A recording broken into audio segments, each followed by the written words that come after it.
some of the new material, including the therapy, that has made me feel the time is right to produce a scenic picture. There's that controversial case of the lost civilization that was so widely scorned and dismissed in 1995 is much stronger in 2015, which is when we published. And we'll begin on the Giza Plateau. And with, of course, the last surviving wonder of the ancient world, the Great Pyramid, which I know many in this room have visited and been stunned by. And those are the statistics: 13.1 acre footprint, 6 million tons in weight, 2.3 million individual blocks of stuff.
so widely scorned and dismissed in 1995 is much stronger in 2015, which is when it will be published. And we'll begin on the Giza Plateau, and with, of course, the last surviving wonder of the ancient world, the Great Pyramid, which I know many in this room have visited and been stunned by. And those are the statistics: 13.1 acre footprint, 6 million tons in weight, 2.3 million individual blocks of stone. It's thought that the lost casing stone, which came off in an earthquake in 1301, consisted of 115,000 shaped blocks weighing 10 tons each. They are now part of the architecture of Cairo, having been used as a quarry for the building of mosques and palaces all over Cairo. And that they covered an area of 22 acres, and the angle of slope is 52 degrees. And should you wish to climb the Great Pyramid illegally, this is the corner I recommend, which is the southwest corner. Bear that in mind. Egypt is a country where things can be done with money, and it is still possible to climb the Great Pyramid at night, and sometimes at other times, just park with a few Egyptian pounds and take it right in your hand. 52 degrees, follow that corner, try and go up any other side, you may get lost. This corner, I've also been up the southeast corner, but it is much more difficult to climb than the southwest. South and I climbed the Great Pyramid 5 times altogether. The pyramids tower over modern Cairo, and you have this epic sense of a remote and mysterious past which hangs over that Sandra took this photograph from an Egyptian military helicopter hovering over the village of Nasrat al-Saman at the foot of the Giza Plateau. And we are right now northeast of the Great Pyramid complex. And it's a sign of how enormous these pyramids are that the Great Sphinx is actually quite difficult to see in the picture. The Great Sphinx being 70 feet high and 270 feet. Yo, what's up, buddy? Sitting there, gazing across the Nile Valley. Let's swing around now to the western side. What's up, Ray? How you doing, man? And we're looking at the north Super face low. of the three great pyramids here. We can see why Alright, man. What's up, buddy? Egypt is referred to as the gift of the Nile, since this is the Nile Valley, full of fertility and life, while off to the west is the sere and inhospitable western desert.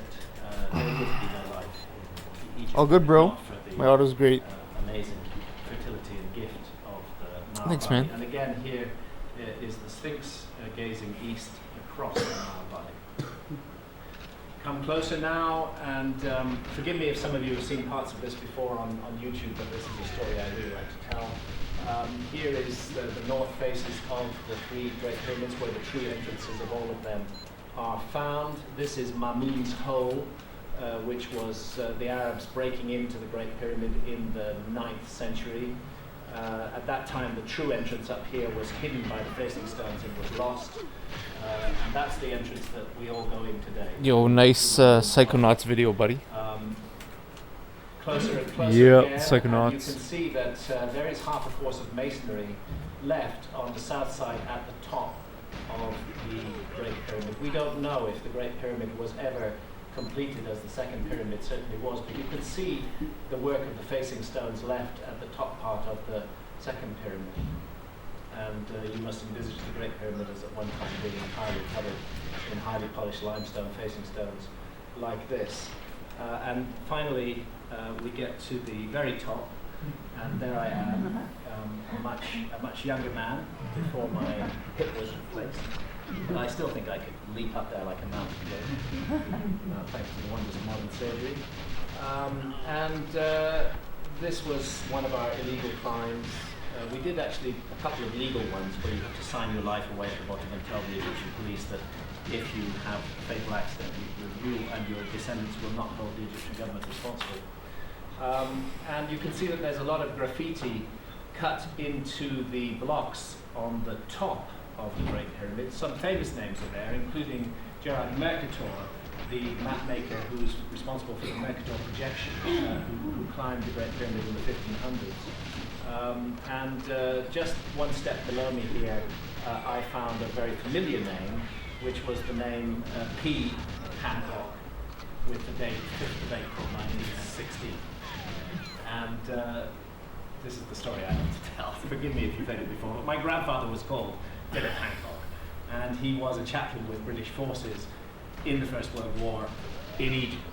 So I had to think that that might have been my grandfather who left his graffiti there. But I could check it because my father had my grandfather's diaries, which were inscribed on tiny little diary books, dozens of them actually.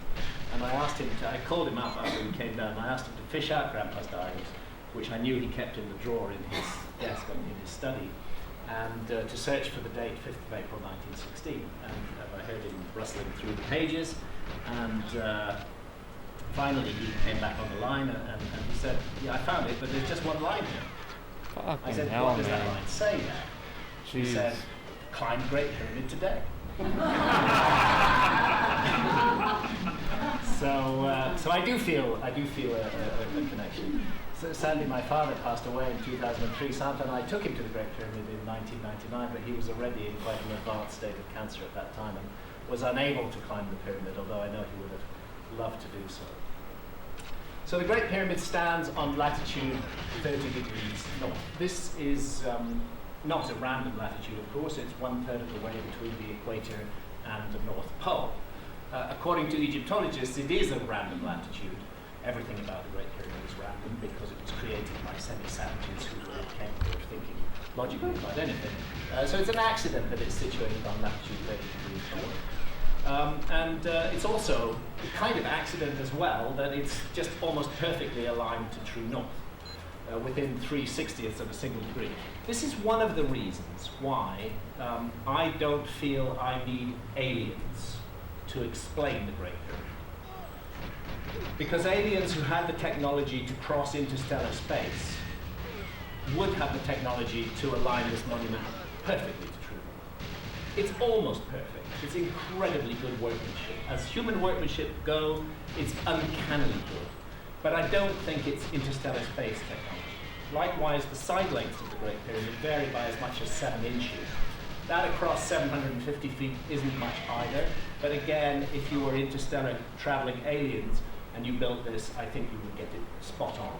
I think it bears all the hallmarks of human workmanship of a very advanced level, much more advanced than history gives credit for in the epoch of 2500 BC. So it's just 3/60ths of a degree of true north across that whole 13-acre footprint. And it really takes astronomy to align the monument that precisely.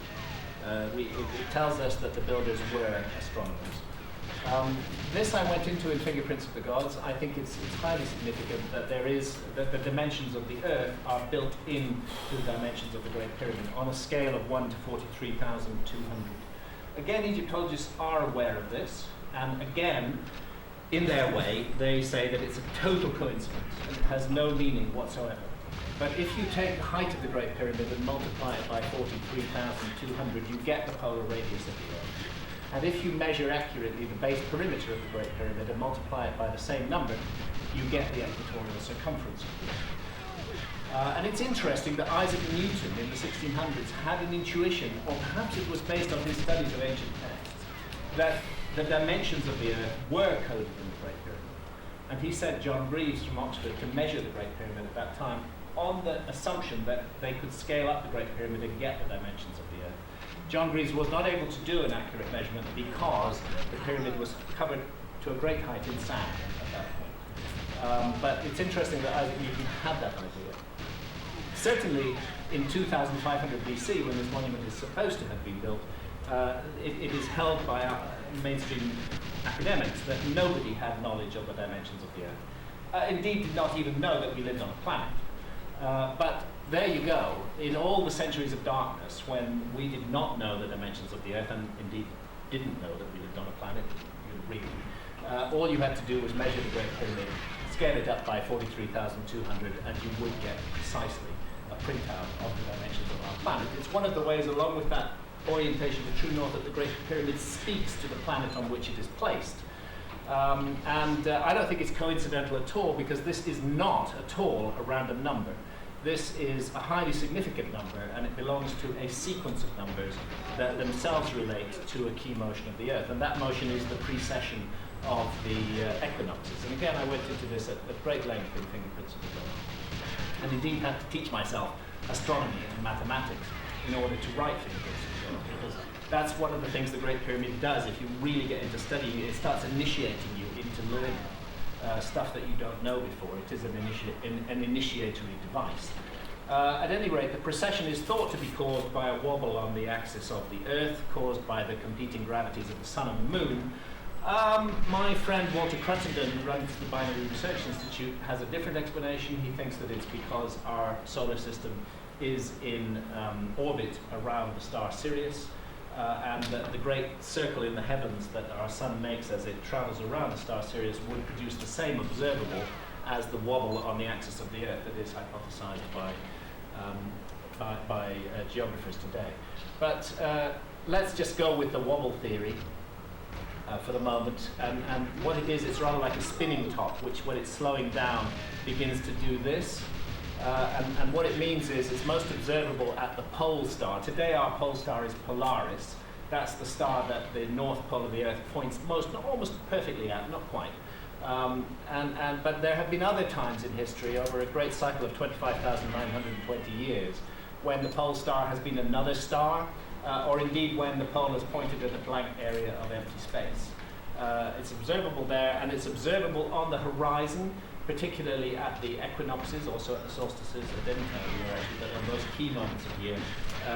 the background stars that rise behind the sun on those key moments of the year shift very gradually in, again, this great cycle that takes 25,920 years to complete, and that was referred to as the Great Year by the ancients. And that cycle operates at the rate of 1 degree every 72 years. And if you take 360 and multiply that by 72, you get 25,920, which is the entire cycle of the Great Year, when the clock resets and starts again from the place it was 25,920 years before. And that ratio, 43,200, is based on the number 72. It's exactly 600 times the number 72. So I would say if the ratio was 1 to 57,815, it would be less impressive than it is at 1 to 43,200, because that is a significant ratio relating to a key motion of the Earth itself. And furthermore, it belongs to a series of numbers that are found in ancient mythology all around the world. 72 is the heartbeat of the cycle, but you find these numbers related to 72. 72 divided by 2 is 36, 72 plus 36 is 108, half of 108 is 54, 108 times 2 is 216, 72 times 30 degrees in each house of the zodiac is 2,160, and so on and so forth, 4,320, 43,200. You can add zeros, but basically what you're doing is you're building a whole sequence of numbers based on the precessional cycle. These numbers are found all over the famous Mayan calendar. They're a central feature of the number system of the Mayan calendar. They are found in ancient mythology all around the world. It was proposed by Giorgio de Santillana and Hertha von Deschen. Giorgio de Santillana was the professor of the history of science at MIT. I highly recommend his book, Hamlet's Mill. It's a mind-bending book. It requires incredible dedication to read and to study it. I think that just as he was speaking of an ancient code, he also encoded his key message in that book in very abstruse language, because he realized that he was sitting on academic dynamite.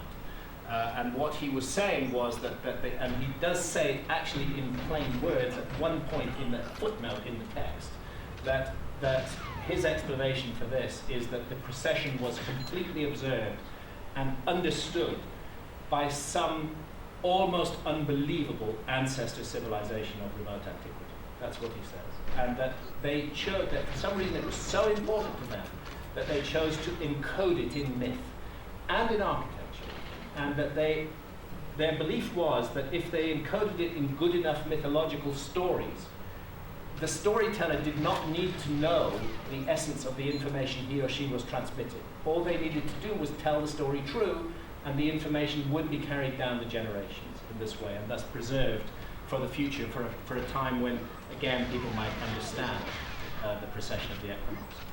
At Giza, as well as the precessional element in the Great Pyramid, the Great Sphinx is part of an overall precessional design. And the Great Sphinx, between whose paws stands a stela dating to the reign of Thutmose IV, so-called dream stela, because Thutmose fell asleep in the shadow of the Sphinx and had a dream that he was to clear and renovate the Sphinx, which at that time was covered up to its shoulders in sand. And after he'd done that and done an extensive renovation, he put up this stela there, which recorded his great contribution to the Sphinx. On that stela, in line 13, until about 60 years ago, there was a half of a syllable, there was a single syllable kaf, which was not surrounded by a royal cartouche. But believe it or not, that single syllable kaf that appeared on a stela that was put there a very long time after the Sphinx was created, that Moses reigned about 1400 BC. On the basis of that single syllable kaf, Egyptologists have given the Sphinx to Khafre, the pharaoh. They're saying that Thutmose was telling us that Khafre built the Sphinx, although the rest of the line is missing. That's their conclusion, because that fits their picture of history. It could easily have not been referring to Khafre at all, since there was no cartouche around it. And it might have been saying that Khafre was an earlier restorer of the Sphinx, and that Thutmose had simply come along and restored it later. Something else of greater interest on this stela is that it tells us the Sphinx marks the splendid place of the first time. The first time is an important concept in ancient Egyptian ideas. It's called Zep Tepi, and it is the time when the gods walk the earth, and it is set in a remote epoch, deep in the past. The Sphinx is connected to that epoch, according to Thutmose. Now, if you get up on the Sphinx's back illegally, then this is what you'll see. That's the back of the Sphinx's head, and Fuck, I if didn't you're there shoot at the early summer enough. solstice, you're Because going he to see the rolled. I sun should have shot. I rising should way over have here, started shooting earlier. very far to the north of east. And if you're there at the winter solstice, you're going to see the sun rising way over here, very far to the south of east. But should you get up there on the spring equinox, the 21st of March, or indeed the autumn equinox, the 21st of September, when the sun rises perfectly due east, this is what you'll see. You will see the sun rising directly in alignment with the gaze of the Sphinx. And this is what the Sphinx is there to do. The Sphinx is an equinoctial marker.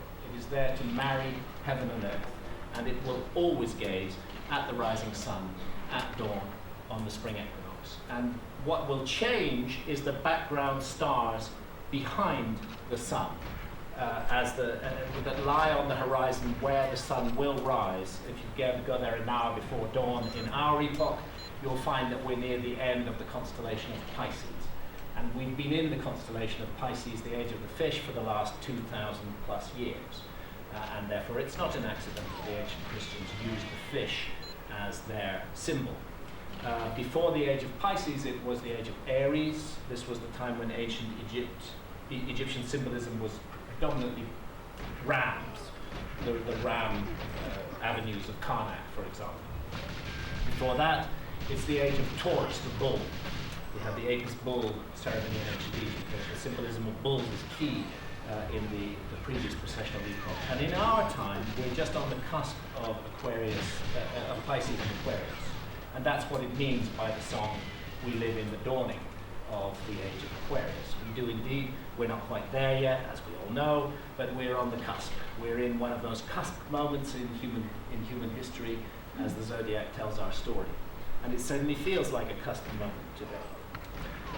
So the procession operates in the opposite direction through the zodiac to our annual passage through the zodiac. Instead of going Aquarius, Pisces, Aries, Taurus, Gemini, Cancer, Leo, it goes the opposite way. Leo, Cancer, Gemini, Taurus, Aries, Pisces, Aquarius. And it does so at the rate of 1 degree every 72 years, and the total of the great year is 25,920 years. And as my good friend and oft-time co-author Robert Boval has, I think Robert's contribution to Egyptology is enormous. Now, I think in future generations he'll be recognised as a genius who really cracked the essential code of the pyramid. I personally am in no doubt. I know Andy disagrees, but I'm personally in no doubt that Robert is correct about his Orion correlation theory. The constellation of Orion was seen as the celestial image of the god Osiris, who presides over life and death, the king of the netherworld. And it's highly appropriate that his image should be placed upon the ground in this extraordinary site, the Giza Plateau. And Robert and I, working together on Keeper of Genesis in 1996, precessing the skies using astronomical software, which is something you can do very easily. In ancient times, you had to have an incredibly gifted mind to envisage the changes in the skies, really good math, but now with computer software, anybody can do it. And there's just this really interesting thing that happens at dawn on the spring equinox in 10,500 BC. Actually, it's pretty good between 10,000 and 11,000 BC. Processional changes operate very slowly.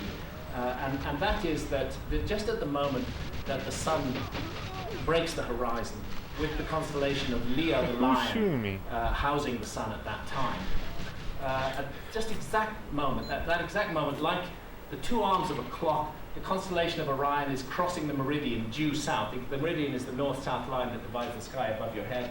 Constellation is crossing the meridian due south just as the sun strikes the horizon.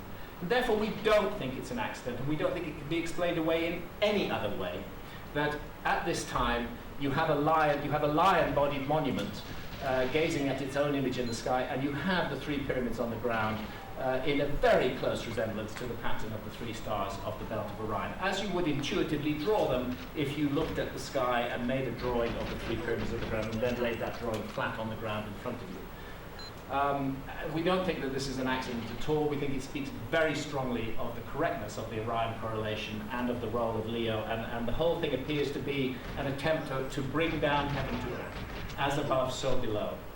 Not in the epoch of 2500 BC. You'd have to be astronomically illiterate to build an equinoctial marker in the form of a lion in 2500 BC. If you were going to build that equinoctial marker in 2500 BC, you'd have to build it in the form of a bull, because that's the age of Taurus. It's absurd to suggest that they would have made a lion equinoctial marker at that time. But that's what we... Brutal, man. And since Osiris was said so to have brutal. ruled in Zep-Tepi the first time, I swear you get shot surprised more on that Japanese, the man. astronomical layout of the site hints at extremely ancient origins. I think that they're using precessional astronomy to draw attention to the epoch between 10,000 BC and 11,000 BC, between 12,000 and 13,000 years ago. Of course, I'm not saying that whoever created this amazing thing actually put the River Nile there to mirror the Milky Way, but I am suggesting that the site was chosen, that one of the reasons the site was chosen was because of that sky-ground correlation that occurs geographically at that time. Now, in my book Heaven's Mirror, I looked at the relationship of a number of sites around the world which are divided by significant degrees of longitude in precessional terms. Again, that number 72 is key. You don't notice it today with the prime meridian drawn through Greenwich for historical reasons. You have to actually do the calculations, but when you do the calculations, you find that Giza is separated from Angkor in Cambodia by exactly 72 degrees of longitude. It'd be much easier to notice if you set your prime meridian at 0. Then suddenly all these sites slot into place around the world. Separated by significant degrees of longitude in terms of that scale which we've shown is so important at many, many sites. And let's just jump over to Angkor now, which has 72 major temples, and where we find Angkor Wat with a I can't believe he ducked. I can't believe he ducked. Scholars would say it's a coincidence, but Angkor actually means I shot him in the leg. life to the horse. Now, I do not dispute that the temples of Angkor, which I first visited with Sante in 1997 and have visited multiple times since then, I don't dispute that the temples of Angkor were built in their present incarnation in the 1100s AD. That's a no-brainer. They definitely were. They date from the 1100s AD. But I think they're simply the latest incarnations of much earlier temples that were built on that site. I think that it's been a sacred site for thousands and thousands of years, and recent archaeology is beginning to demonstrate that there is a much older sublayer at Angkor. We're on the east side here looking west. See how that causeway runs through the center of Angkor on the east-west axis, and it's perfectly oriented east-west and north-south. Causeway disappears across the moat and then vanishes over the horizon about 8 or 10 miles away. Again, this shot Santa took from a military helicopter. Interesting thing happens if you stand smack in the middle of that causeway, roughly there, at dawn on the spring equinox, the same time that the Sphinx marks, the same time of year that the Sphinx marks. If you stand there at dawn and look east at the rising sun, you see it peep up over the central tower, roll up the side of the tower, and finally sit perfectly squarely on top of the central tower at dawn on the spring equinox. And of course, that's when you understand whatever else Angkor is meant to do, it's definitely meant to speak to this moment. It's marrying heaven and earth. It's an equinoctial marker, just as the Sphinx is. And I got into a lot of trouble for pointing out that the principal temples of Angkor are laid out in the pattern of a constellation, which is the constellation of Draco. This again is supposed to be a complete coincidence, or indeed a figment of my imagination and my researchers' imagination, because it was Jonathan Speed who first spotted that. Actually, I don't think it is a figment of the imagination. The relationship between the constellation of Draco and the key temples of Angkor is very strong. It even extends to the temples down near Roloas, and it extends to the western Mabon, where we do see Cygnus coming into the picture,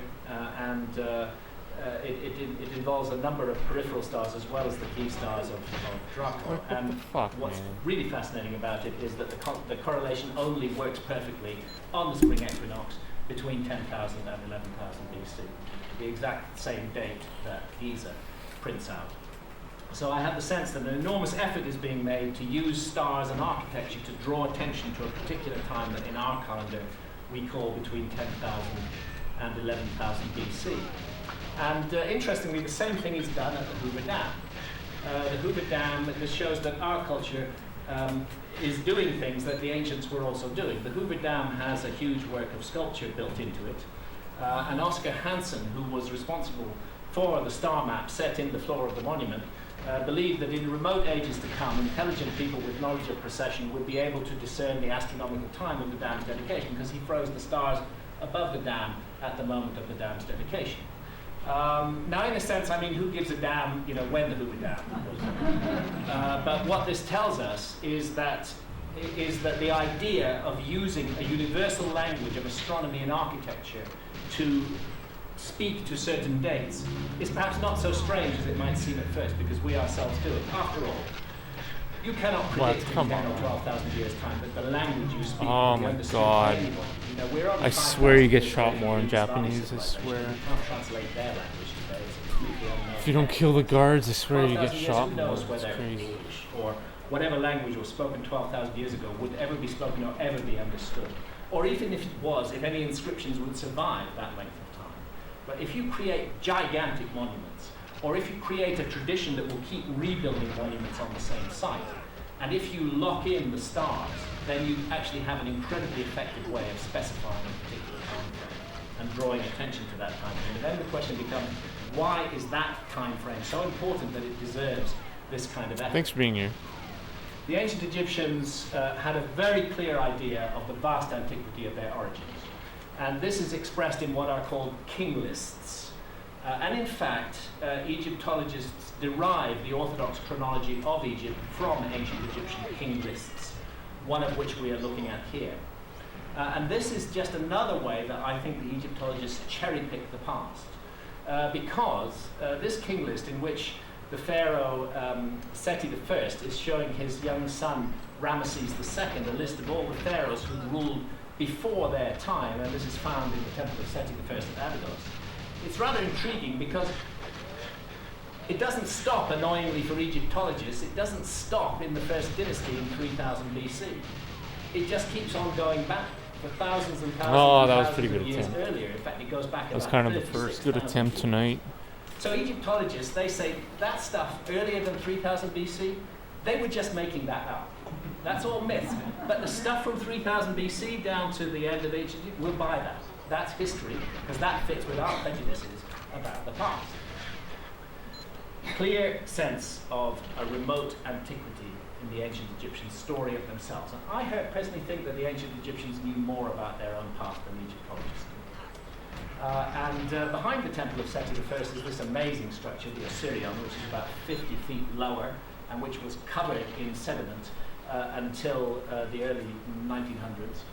When it was exposed and excavated. This temple has been given to Seti I because it's very close to the temple of Seti I. And because there are a couple of, down in this corridor here, there are a couple of inscriptions that relate to Seti I. My suggestion is that Seti I, and I'm not the only person to make the suggestion, that Seti I indeed did know that temple, and he did put some inscriptions in that corridor, but I don't think he built it at all.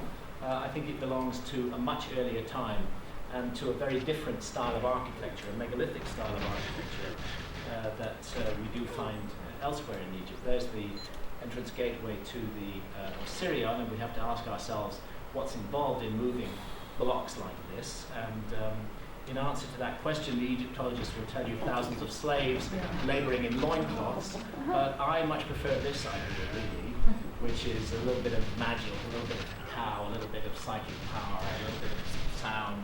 Stuff that we read the ancient Egyptians telling us about in their own traditions of the movement of large blocks, that it wasn't done with mechanical advantage and leverage at all. You son Other of a megalithic bitch, you sites that we motherfucker. find, like the so-called mortuary temples on the Giza Plateau, giant blocks of stone, in some cases, in the case of the mortuary temples, weighing 200 tons, and then the Bali Temple, where there are several blocks weighing 100 tons, and others in the range of 60 to 80 tons. The Bali Temple, attributed to Khafre. Well, a statue of Khafre was found upside down in a pit in the Bali Temple. That's about the only reason to attribute it to Khafre. Who says he put his statue upside down there? Maybe that was dumped there by some later culture. Who knows when? The claim of Khafre's association with the Bali Temple is very slim. But I do, of course, accept that the ancient Egyptians were involved in the Bali Temple. I think they were involved in renovating it. I think the granite work inside the Bali Temple and the way the granite is fitted to the much older limestone walls is the work of the ancient Egyptians, but I think they were working on a much older site. And here is the Sphinx, and here is the Sphinx Temple, here's the Bali Temple. If the Sphinx is older, which is the very strong suggestion of the work of Professor Robert Schoch, who was first brought to Giza by our friend John Anthony West in 1990, John had an intimation, actually from the work of Schwaller de Lubeck, that the Sphinx had been weathered by water, and he thought it would be a good idea to bring a credentialed geologist to explore that possibility. And so he brought Robert Schoch. And Robert Schoch very quickly realized that the Sphinx was indeed weathered by water. Not the way John had thought. John had thought there'd been some kind of flood lying in here. But what Schoch realized was that the water weathering was caused by precipitation, as he was outlining in the talk on the bus tonight. And that thousands of years of heavy rainfall had created these deep vertical fissures, which are now most easily seen in the trench surrounding the Sphinx, because the Sphinx has been continuously restored down the ages. Very bizarre that a monument built in 2500 BC, the Old Kingdom, actually has Old Kingdom restoration blocks on it. Why were they restoring it if they built it there? The sense is that it must be much older than that. And if it's older, then so are these temples, because these temples are built out of limestone blocks that were cut from the trench that surrounds the Sphinx. In fact, the Sphinx's core body was created by removing this area of limestone, building it up into these tents. And therefore, if the Sphinx is 12,000 plus years old, then these temples are 12,000 plus years old, and that means we're looking at a very high level of technology and culture in that period, which of course is regarded as complete idiocy by mainstream archaeology. And one of the killer arguments against the older Sphinx back in the 90s was, show me one other site which is 12,000 years old, which is built out of megaliths. Show me a site. There was no culture in the world 12,000 years ago that was capable of that level of organization. If there was, we would find other sites. And this was presented as the killer argument in Egyptology against the notion of the older Sphinx, which hugely upset Egyptologists, by the way. I mean, Robert Schoch and John Anthony West planted a bomb under the capacious bums of Egyptologists. And that bomb has recently exploded in the form of Göbekli Tepe, because Göbekli Tepe, which is actually really near the Sphinx, is 12,000 years old. And this is what you're going to see tomorrow. And this is just to give you a sense of the look of the place and the scale of the place. That's me there, and that's Klaus Schmidt, the archaeologist who exposed and explored the site since the 1990s. And you just get a sense of the gigantic scale of the whole place, and the epic feel of it, and that it's a series of stone circles in enclosures. And what's special about it is that it was deliberately buried about 8,000 BC, 10,000 years ago. In other words, the site was in operation, at least this bit of the site, between roughly 9,000 Like sucking dick, man. And then it was deliberately buried. And that's a really important thing to bear in mind, because virtually every other megalithic site in the world has not had that privilege of being deliberately buried. Virtually every other megalithic site in the world has been exposed for thousands of years and has been tramped over by later cultures. And I would suggest that the carbon dating record has been contaminated by later cultures who may even have moved megaliths around. And I think that the antiquity of Göbekli Tepe suggests very strongly that we should reconsider the dating of virtually all megalithic sites around the world. I don't think we should buy anything that mainstream archaeology is saying about those sites. What I'm talking about, we're in one of the areas of the new archaeology that's going on at Göbekli Tepe now. There's a huge megalith with a figure of a lion carved into it. And what Schmidt is telling me is that the main area that we know now, these four main enclosures, that there's at least 20 more of them, and there may be as many as 50 of them under the ground that they have not excavated yet. And rather alarmingly, from my point of view, he says that he doesn't plan to excavate most of them. It sounds really good, it sounds really politically correct, we should just preserve the site by never taking a look at it, but honest to God, I would really like to see every one of them excavated, and I'd like to know exactly what's going on at that site. He thinks it might go back as much as 14,000 years. He expects, because this is his paradigm, where were you, that the man? older material will be Like, simpler. where were you Because even? one of the puzzling things about the site at the moment is that the very oldest material is the best, and the younger material is much poorer in quality. So he hopes he's going to find a standard evolutionary scenario. I suspect he's not going to find that. I suspect the oldest material is going to remain the best at Göbekli Tepe. And this is the unfinished megalith. You can see the T-shaped form of it, and I'm in the picture just to give a sense of scale. Thought to weigh about 50 tons, was not removed from the quarry because it fractured before it was completed. But you know, we are looking at very serious megalithic architecture here. I think we should be reconsidering Baalbek. I wish we were going, but none of us want to have our heads cut off on YouTube. This is not perhaps the moment to go to Baalbek. Sant and I have made provisional plans to go back on the 20th of December or thereabouts. Hopefully things will be a bit easier then. And we just don't know, what's going on with these gigantic megaliths from Baalbek, which underlie the Roman Temple of Jupiter. I think it's a bit arbitrary of archaeology to give You the son of a title to bitch. Romans. And I would Like, you suggest son of a that bitch. there's a strong possibility that it is a two-phase construction as well, and that the Romans simply appropriated a much earlier Fucking megalithic site bullshit, and built man. their temple on top of it. And again, if we go back to Göbekli Tepe and look at the generally circular pattern and the whole look of the thing, I think it calls into question the dating of the temples of Malta as well, which are really quite similar in many ways, and which are attributed to the period between 5,000 and 6,000 years ago. This is Menidra, by the way. That's and, bullshit. Again, Maltese temples have been tramped over by so many later cultures that the whole carbon dating record is a complete mess. And I think that what we're seeing is the reference frame of archaeology, the paradigm of the past being imposed upon the evidence. I think Göbekli Tepe puts all of that evidence into question. This is the Hypogeum in Malta. It should be on everybody's bucket list. It is one of the most amazing sites in the world. It's an incredible underground realm, a place, I'm sure, for experiences in altered states of consciousness. I was struck by some similarities between the Hypogeum and Dankiyu, where we went just now. Andy and I were discussing this quite a bit. I don't think either of us feel that Dankiyu was ever an underground city. It was an underground place for experiences which would affect human consciousness, and undoubtedly this is what the Hypogeum is, cut out underground, deep underground in Malta.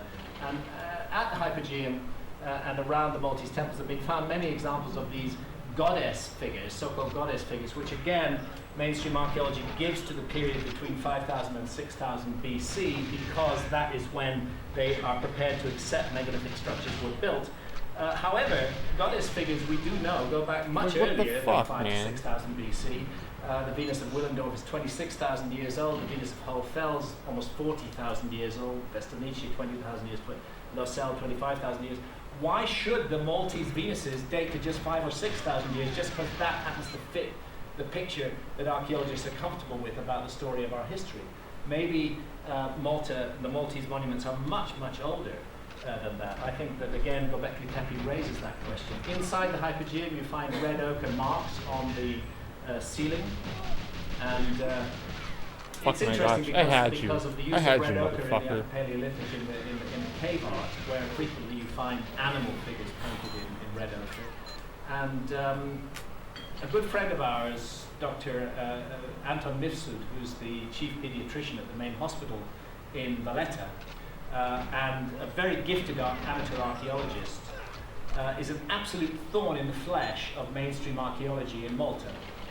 And he just keeps digging and finding new stuff, and he's exposed a horrific scandal at the Hypogeum, because it turns out that there was an animal figure painted on the walls of the Hypogeum, and it was the figure of a hybrid bison bull. That was perfect. Because of some arguments between Donald Trump, who was open to the notion that that it might suggest the Hypogeum dated back to the Upper Paleolithic, and a certain F.S. Malia, who was the director of the museums of Malta at that time. F.S. Malia was absolutely determined that the Hypogeum did not belong to the Upper Paleolithic, and was not prepared to accept any evidence that might suggest it did belong to the Upper Paleolithic. So when the argument got hot, he simply had the bison bull scrubbed off the wall, and it's gone.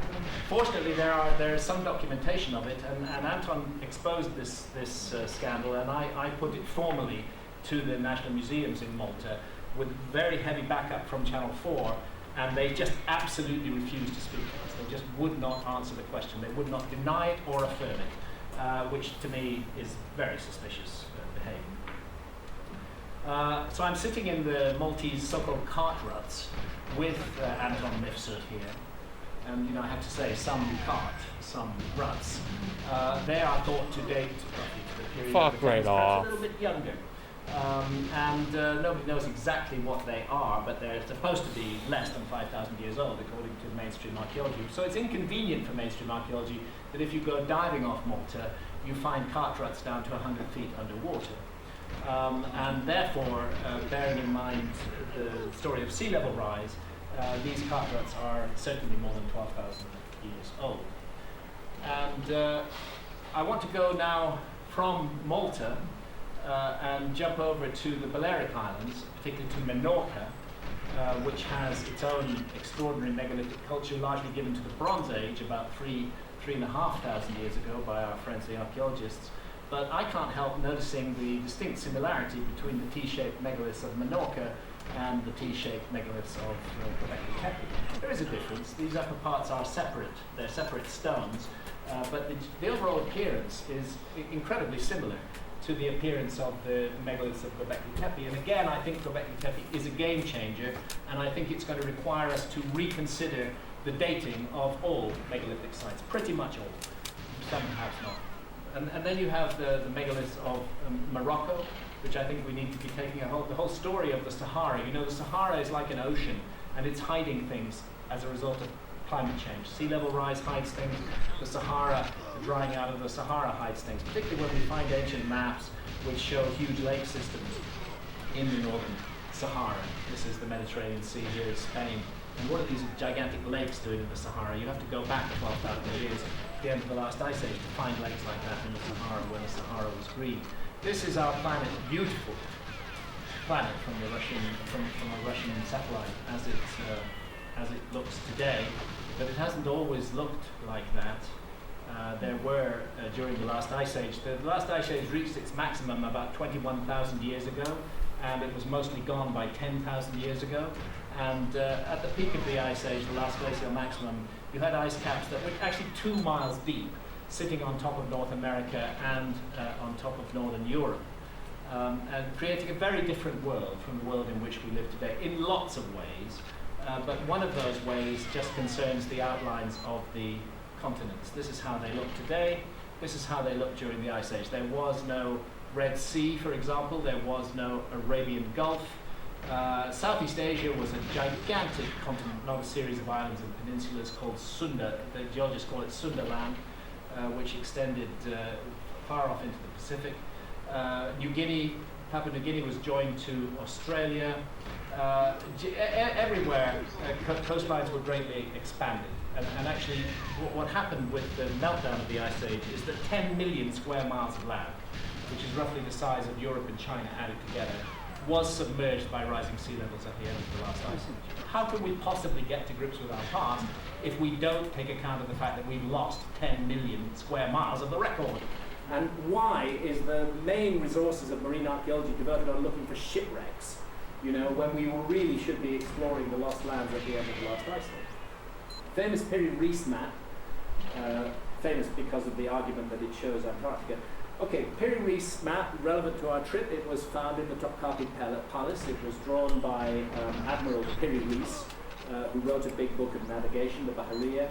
And he tells us in his own handwriting, this is only a fragment of a world map that he created. The rest of the map has been lost. He tells us in his own handwriting on the map that the Piri-Reis map, his map, was based on more than 100 older source maps. And he tells us that those source maps were in such a fragile, disintegrating state that he decided to preserve the information on them by creating a copy, a new map, which was a composite derived from 100 older source maps. And we see, amongst other things, the west coast of Africa here, the east coast of South America, and down here we'll come to the issue of Antarctica. But I'd just like to draw attention to this thing here, which is this island off the coast of North America, which does not exist today, but which is in the place of the Grand Bahama Banks. And the Grand Bahama Banks were a large exposed landmass at the end of the last ice age. And it's really interesting that running up the middle of this island is a row of megaliths placed in a line, exactly like the controversial Bimini Road, which lies underwater on the Grand Bahama Banks. In preserving the information on those older source maps, Piri-Reis seems to have preserved a time when the Bimini Road was above water on an island. That is really, really fascinating if you stop to think about it. The other issue is Antarctica. It's been a subject of great controversy for decades, but it does seem to show a greatly extended South American coastline butting into an enlarged Antarctica as it looked during the last ice age. Now here's Antarctica as it looks today, and here is Antarctica as it looked on honest maps of the early 1800s. When I say honest maps, I mean maps based on the navigational knowledge of that time. This Russian map from the early 1800s shows nothing where Antarctica is. And that's honest because in 1800 we hadn't discovered Antarctica. It was discovered in 1818. So when you draw a map in 1800, how can you show Antarctica?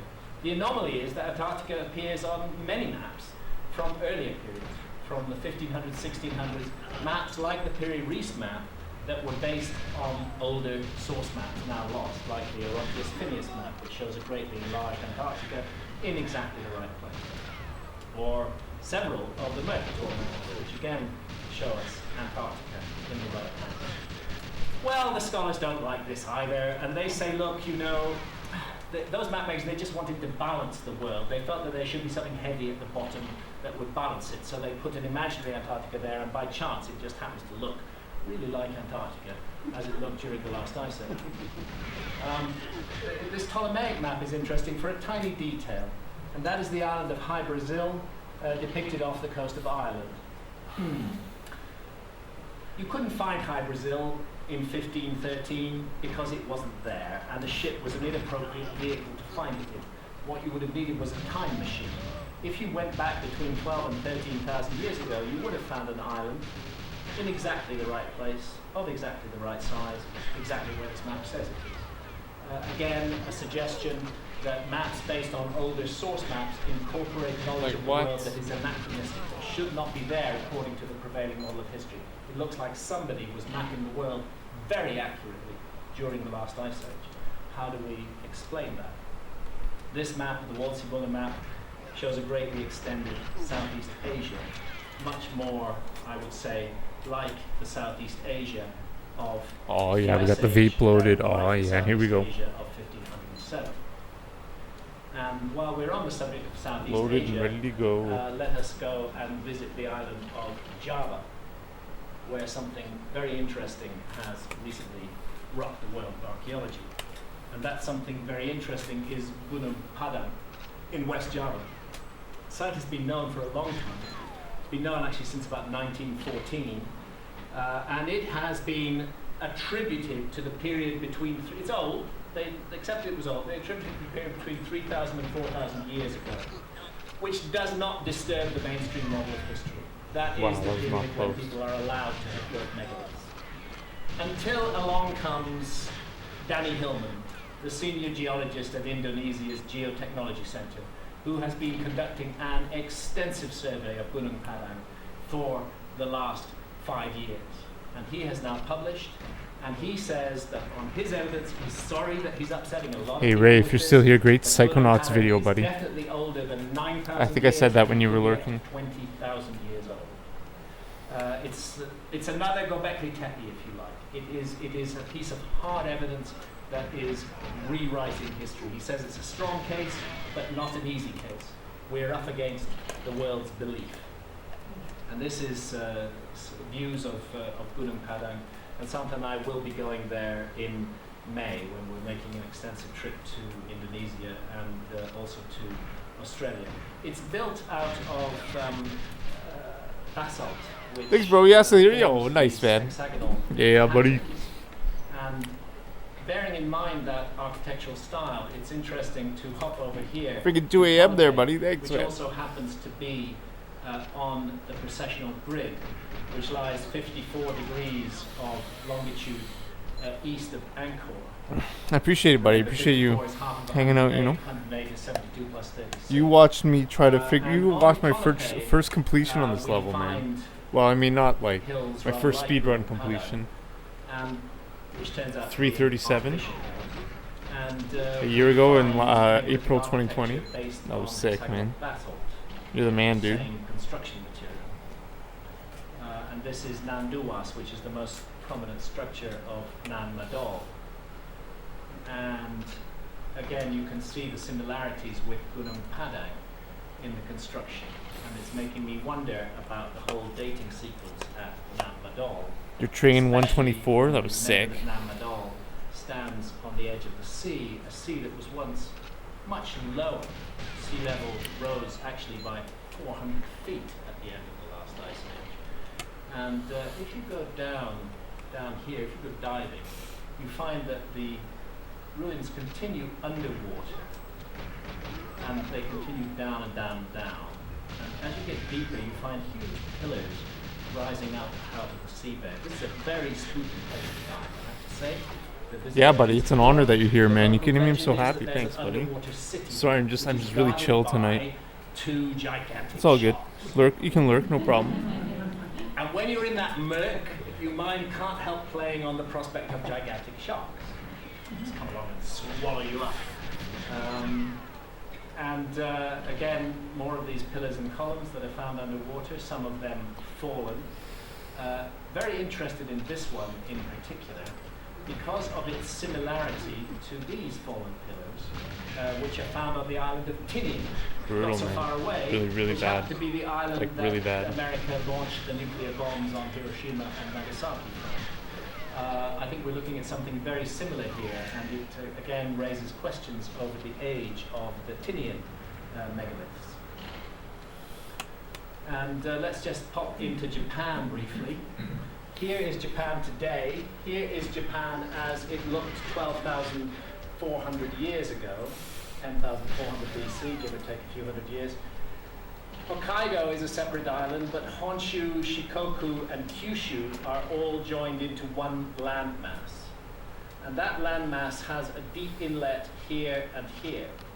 Interestingly, an ancient map from 1424 that shows Japan, where it's called Satanase, Hisagano chart, shows it with these two inlets in exactly the right places, and shows it as one landmass. In other words, this map of Japan made in That roll 1424 probably from the ruined map it. actually shows Japan as it looked Yeah. 12,400 years See, I ago. think I needed to How do we shoot explain that? when he Well, rolled we go diving. to get that guard stuck. And Santa I and think. I put in hundreds and hundreds of dives around Japan, 200 of them are off the island of Yonaguni, which mainstream archaeology insists is entirely natural phenomenon.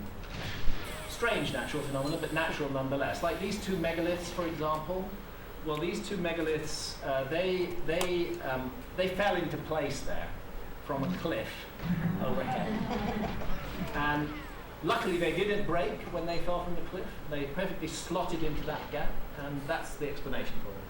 The fact that the cliff is actually 500 feet back from the place where these megaliths are found does not deter that explanation at all, but that is the official explanation. there are the two megaliths side by side, and here's this huge outcrop of definitely natural rock, I don't dispute that. But let's swim around here now, going east, and let's see what we find. And what we find are the famous terraces of Yonaguni. And with these beautifully cut stairs and steps in them on a very large scale. I'm not sure what Yonaguni was, but I am sure it's man-made, and I believe, having put in 200 plus dives there, that I can say so with some authority. There are many visiting firemen who've gone into Yonaguni, many of whom don't even know how to dive. No. Who've been taken down fighting for their lives by Japanese divers who showed them a few minutes of the site, who've left and said that it's completely natural. But if you really work the site and you work it over a period of 4 or 5 years as we did, and you repeatedly dive on it and you study all its details and aspects, then you begin to be absolutely persuaded that this is a man-made site. There's just too much going on there to allow for it to be entirely the work of nature. If it was the work of nature, the argument goes that there are soft and hard layers of rock here, and that the sea beating against this cliff face, as it was, as the sea level rose, selectively removed the softer layers and left the harder layers in place. It's not as an absurd an idea as it sounds. This is sedimentary rock. But then my question is, where is the debris that the sea swept away? And where I want to see the debris is at the bottom of this drop-off here. There's the step. I want to see the debris down here. But I don't see the debris down there. What I see is a clear pathway with all the debris nicely cleared to one side, which I would say is a sure handiwork of man, not of nature, particularly since there's a gutter along this side of the path. And let's go to the face now, the gigantic face that's underwater at Yonaguni. 2 eyes, a nose, a mouth. Again, the mainstream says, oh, you just recognize faces everywhere. You know, it can't be a face, it's just a natural thing. It can't be a face at all. I'm in there for scale. It's huge. There are pupils in the eye.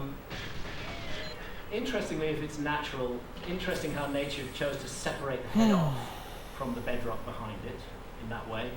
And interesting how there's a headdress. Just the remnants of a headdress here. You can see, I think, quite clearly there. And as we pull back away from it, we find that it's situated in a context. Large flat area in front of it, and again, What? Like what? 2 gutters. Like down the what? side of this pathway. I'm absolutely certain that this is a man-made structure, and I'm certain this is as well. This is, to me, this is the one that they can never refute, and nobody has refuted it. And this is the Kerama Stone Circle, some hundreds of miles north of Yonaguni, off the island of Okinawa,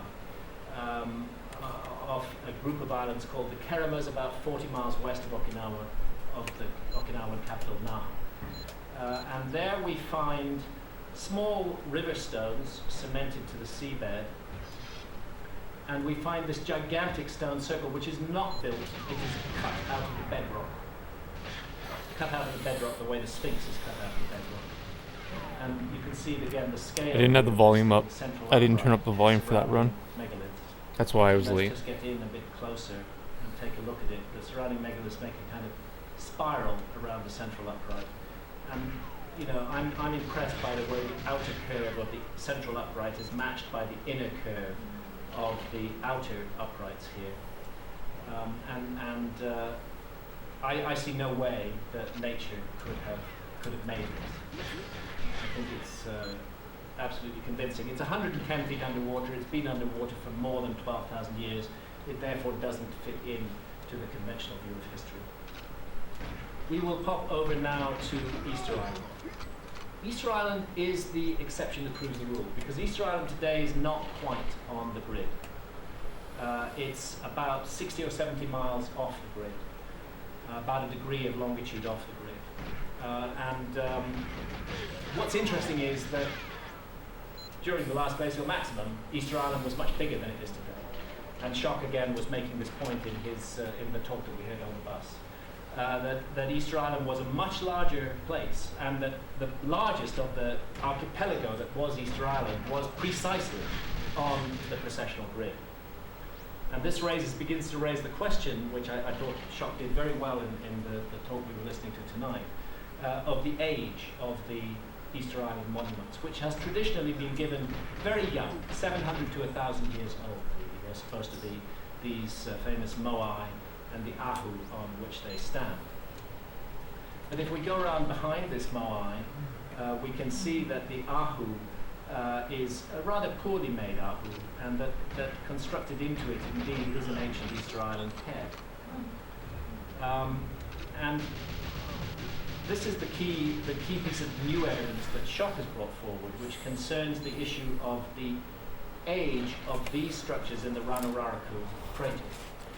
Because, as he pointed out, these heads I need a better go chair. far beneath the ground. My And setup they is have good been here, covered but now not I by just some need a sort of really landslide, not dope by some chair, sort of and then tidal life wave would be debris, great. but by And I could chill here sedimentation, forever. by not 700 or 800 years of sedimentation, but by thousands of years of Like I gotta buy like a $200 chair or some shit. Showed us Like a how really good, deep like a these structures gaming go. office, And Schock's view is that we may kind be of looking semi-reclining at chair. Not a reclining chair, but like a 12,000 swivel years of chair that covering has like a ball the joint. You know what I mean? gigantic buried figures of Easter Island. And anybody who's been to Göbekli Tepe and to Easter Island cannot fail to note the similar aspects of the megaliths of Göbekli Tepe. And This the is a megaliths of completely Easter new Island, setup for me. particularly I'm not, the hands I'm not on my figure, bed.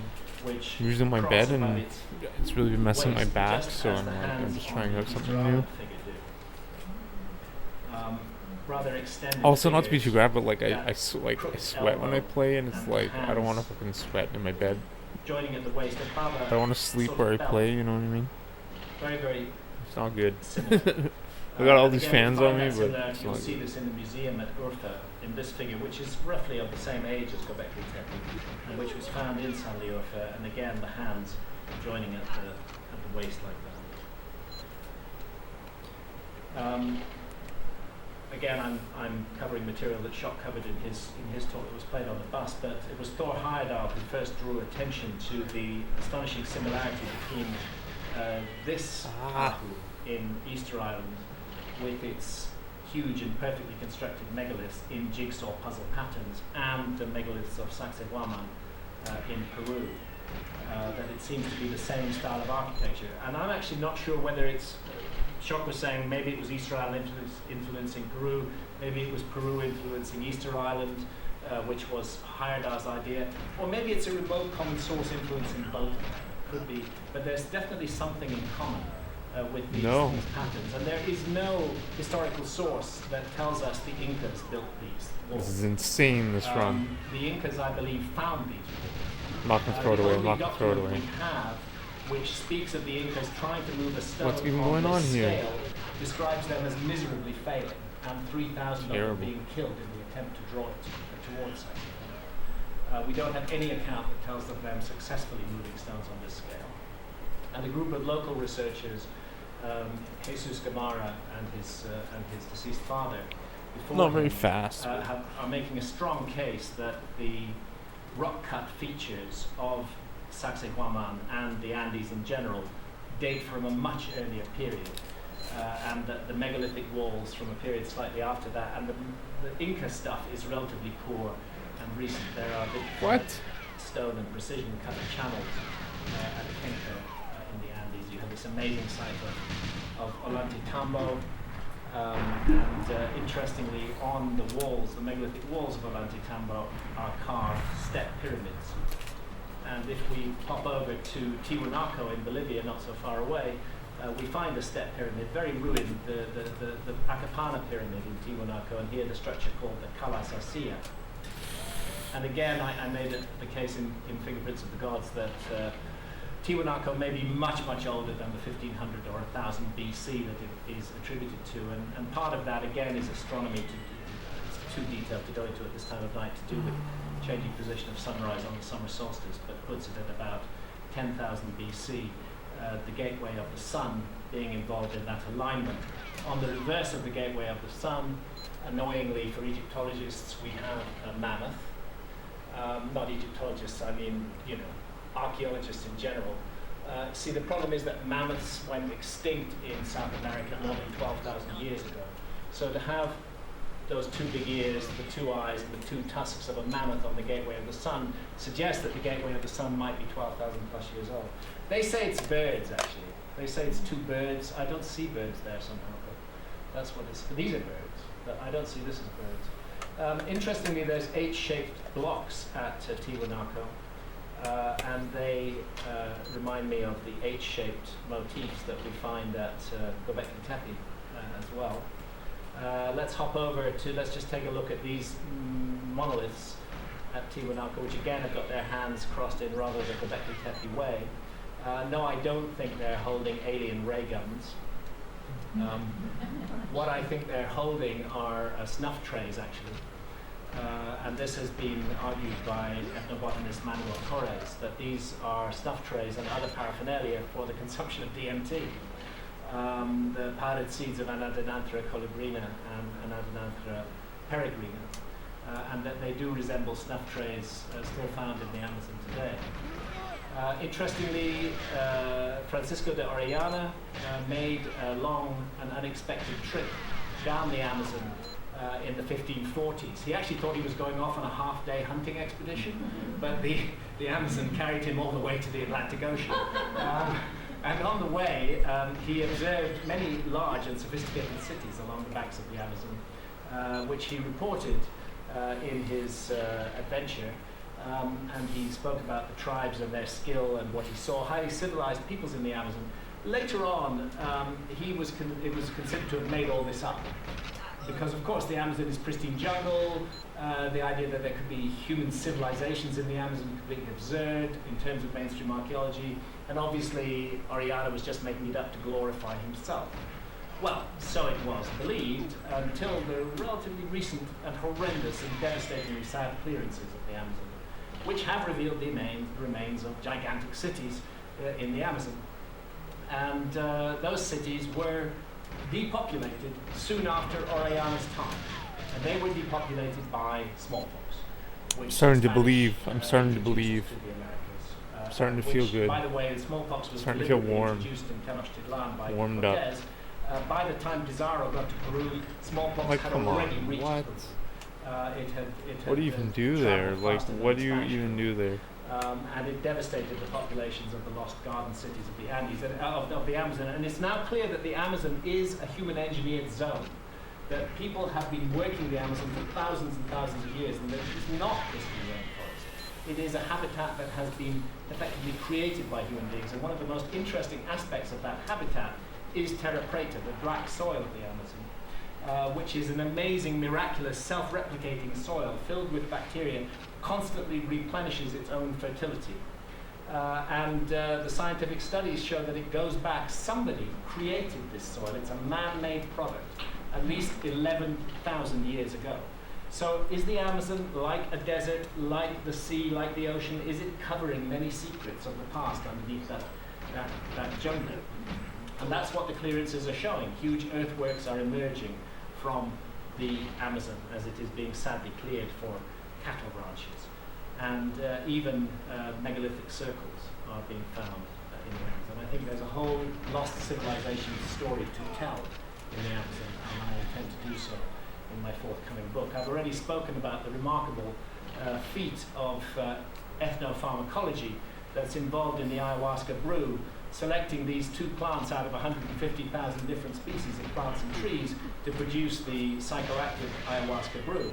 That is a work of science. We are looking at an incredible scientific achievement that is vastly ancient in the Amazon. Trial and error would be most difficult. I've spoken of acacia nilotica, dimethyltryptamine, and the whole story of chemistry and alchemy that we get from ancient Egypt. And I think we need to reconsider scenes like this from ancient Egypt, particularly since these stars are connected to the initiate through the pineal gland, and the pineal gland is the place that our endogenous DMT is produced. So I'm going very near the end of the talk now, you'll be relieved to hear. And I want to go back to this whole issue of the sky and the ground, and that an enormous effort seems to have been made to draw our attention to the period between 12,000 and 13,000 years ago. Are we being told that something of great significance for the world happened in this period? Something perhaps that led to the destruction of a great global civilization, something on a scale that would justify the initiation of gigantic architectural projects around the globe by the survivors of that civilization, I would suggest. Something to mark and to commemorate it. Well, this is where I want to talk about comets. And everybody remembers Shoemaker-Levy 9 in 1994, that freight train of a comet that fragmented, that was torn apart by the gravity of Jupiter. Brutal, man. And that smashed into Jupiter with dramatic and horrific effects. Let me tell you that if Shoemaker-Levy 9 had hit the Earth, none of us would be here today. Our planet actually would be sterile. There would be nothing left of us. And this is the moment to say a deep and profound thank you to Jupiter. Thank you, Jupiter. Because Jupiter is the giant guardian of the Earth. Jupiter, circling in the outer solar system with its huge gravity, just sucks in the majority of comets that would long ago have extinguished life on Earth, and were it not for the presence of Jupiter. And Jupiter is big enough to take it, whereas the Earth is not. But occasionally comets get through. And it's been clear since 2007 that there is a smoking gun. You see, when I wrote Fingerprints of the Gods and published it in 1995, I focused on the period between 12,000 and 13,000 years ago, but I could not put my finger on exactly the smoking gun. I was talking about various theories to do with the end of the last ice age, including Earth crust displacement, and it was obvious to me that something cataclysmic had happened. What? Like, come on, man.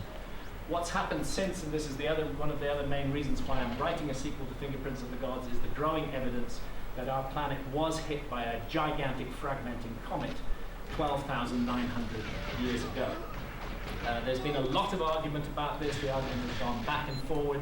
A lot of academics have objected to the comet, but the new research that keeps coming out is absolutely convincing, and there's really no doubt anymore that a comet did hit the Earth roughly 12,900 years ago, and that it was responsible for what is called the Younger Dryas. Geologists have been aware of the Younger Dryas for a very long time, but roughly from 12,900 years ago down to about 11,800 or 11,700 years ago, we had... I'm not successfully killing both those guards. I'm not. I gotta kill them both. I gotta start shooting earlier. Massive deep freeze of the Earth's climate. Which was responsible for the extinction of huge numbers of animal species at that time. And it's called the Younger Dryas, but what caused the Younger Dryas has not been clear until we have the comet evidence. Like that. What the comet But this guy, I evidence didn't tells kill him. is that the comet was responsible. That it sent up a huge cloud of dust into the upper atmosphere, that the dust reflected back the sun's rays, that the Earth froze rapidly.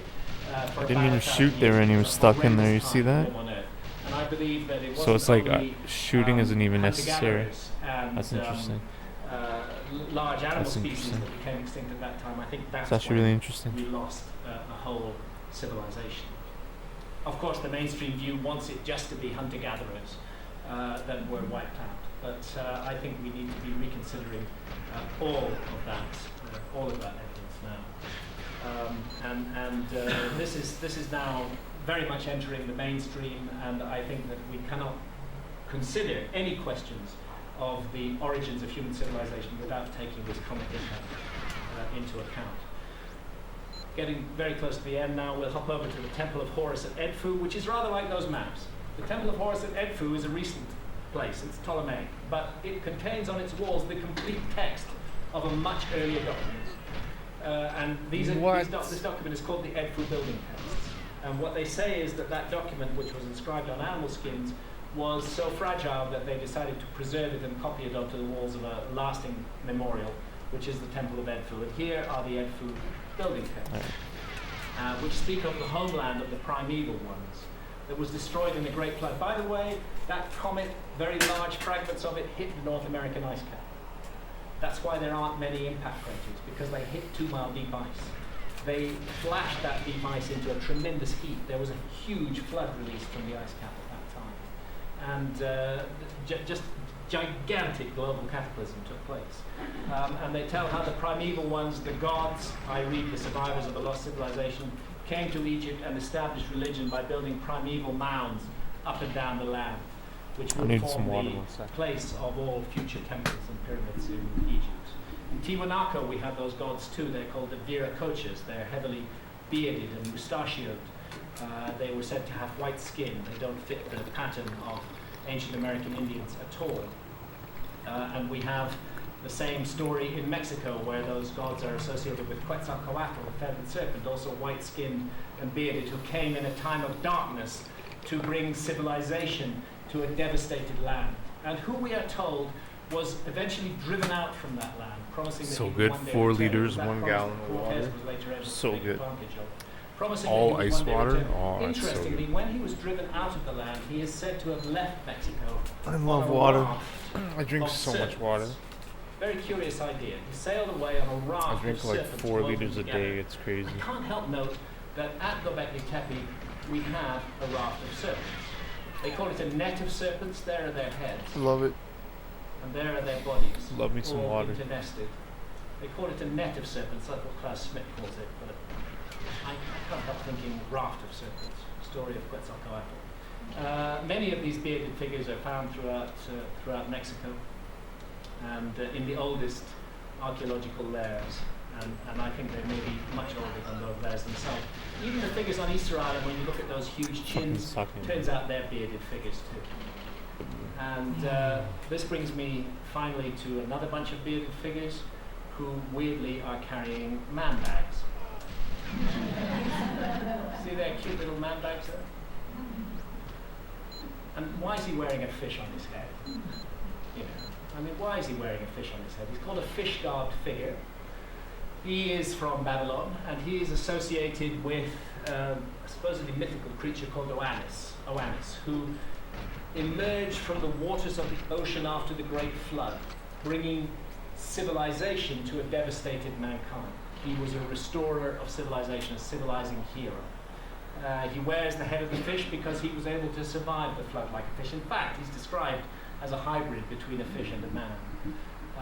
But I'm interested in these man bags that he's carrying because we find the same man bag in the hands of the figure from La Venta out there in Mexico, the feathered serpent and the same man bag.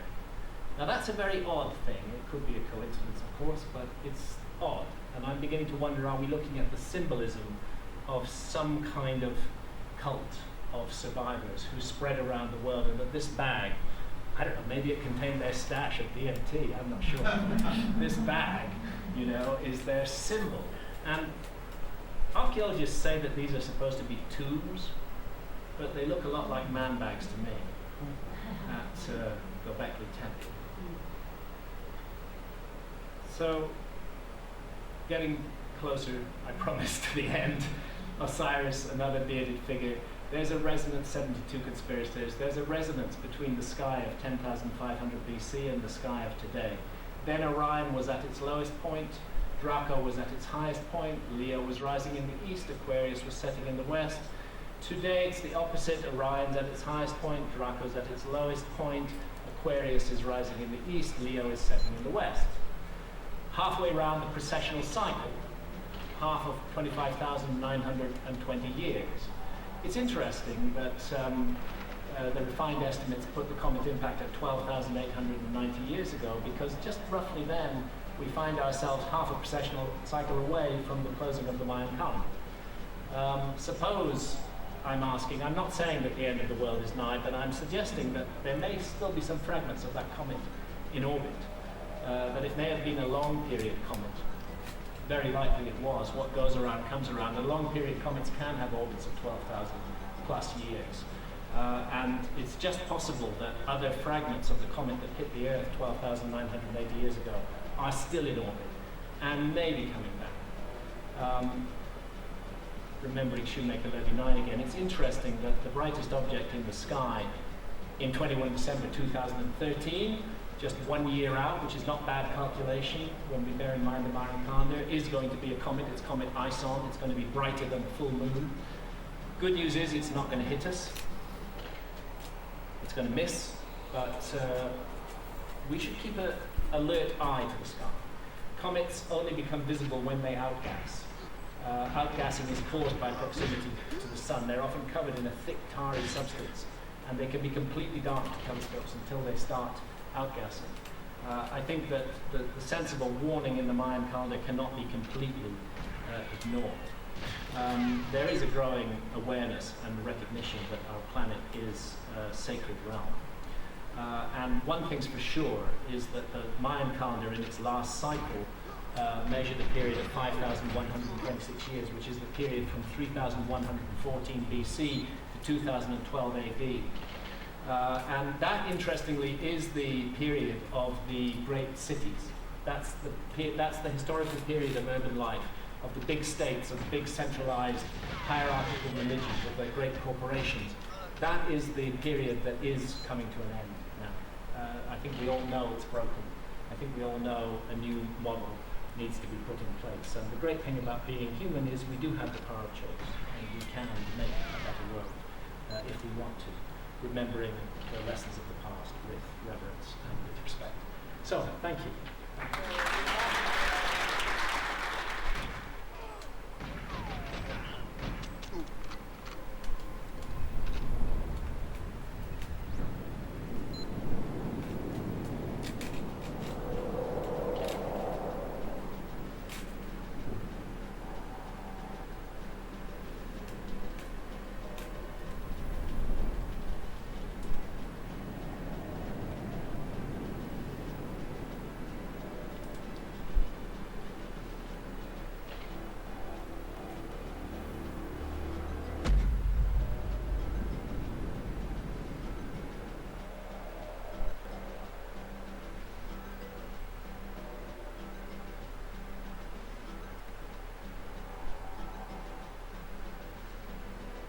Why is this so slow, man?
Almost looks like the blade had a curvature.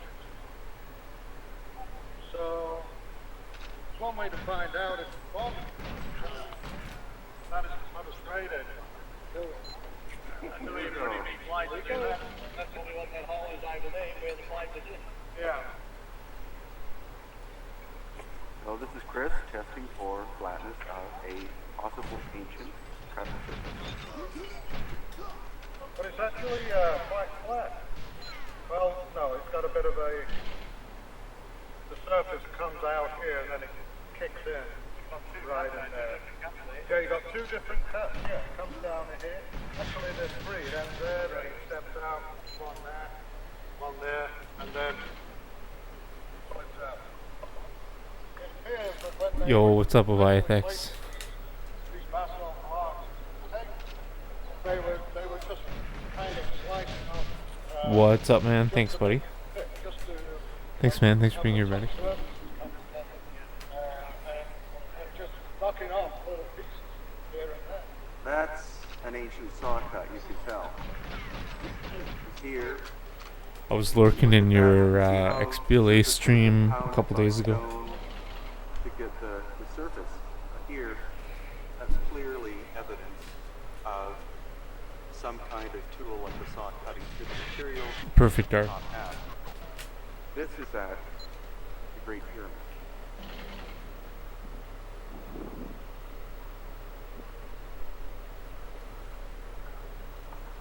And similar to Peru, what we see is different materials, different forms of workmanship from crude to incredibly refined. Here again, look at another saw cut example. This is, I'm just blown away. This is the Great Pyramid of Giza. But here, have a look at this. This is an obvious saw cut.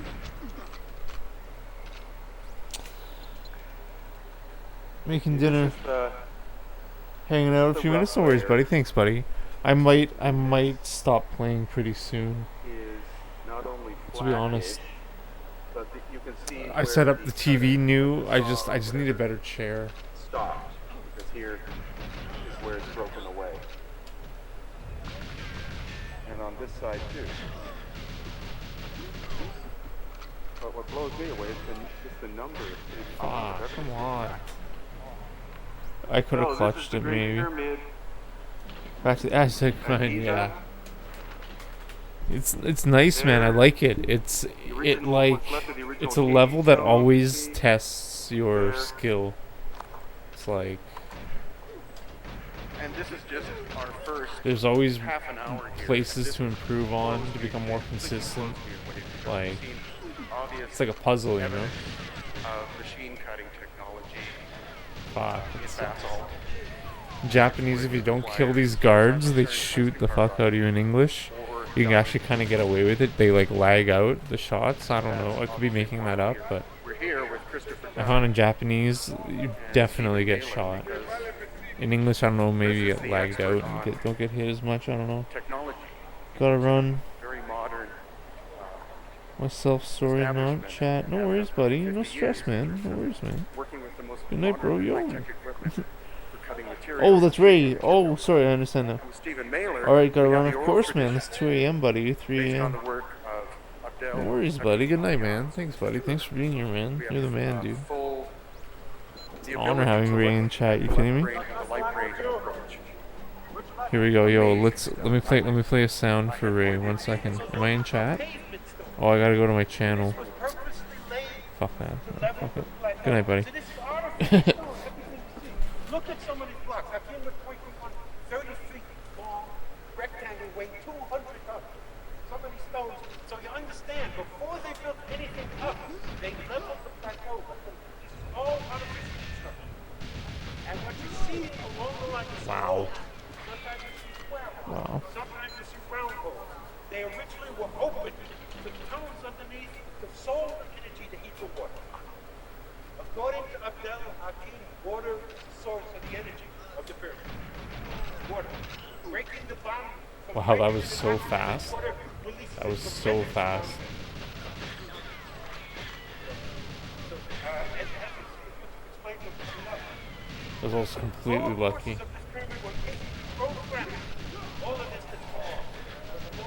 I didn't know what I was doing there.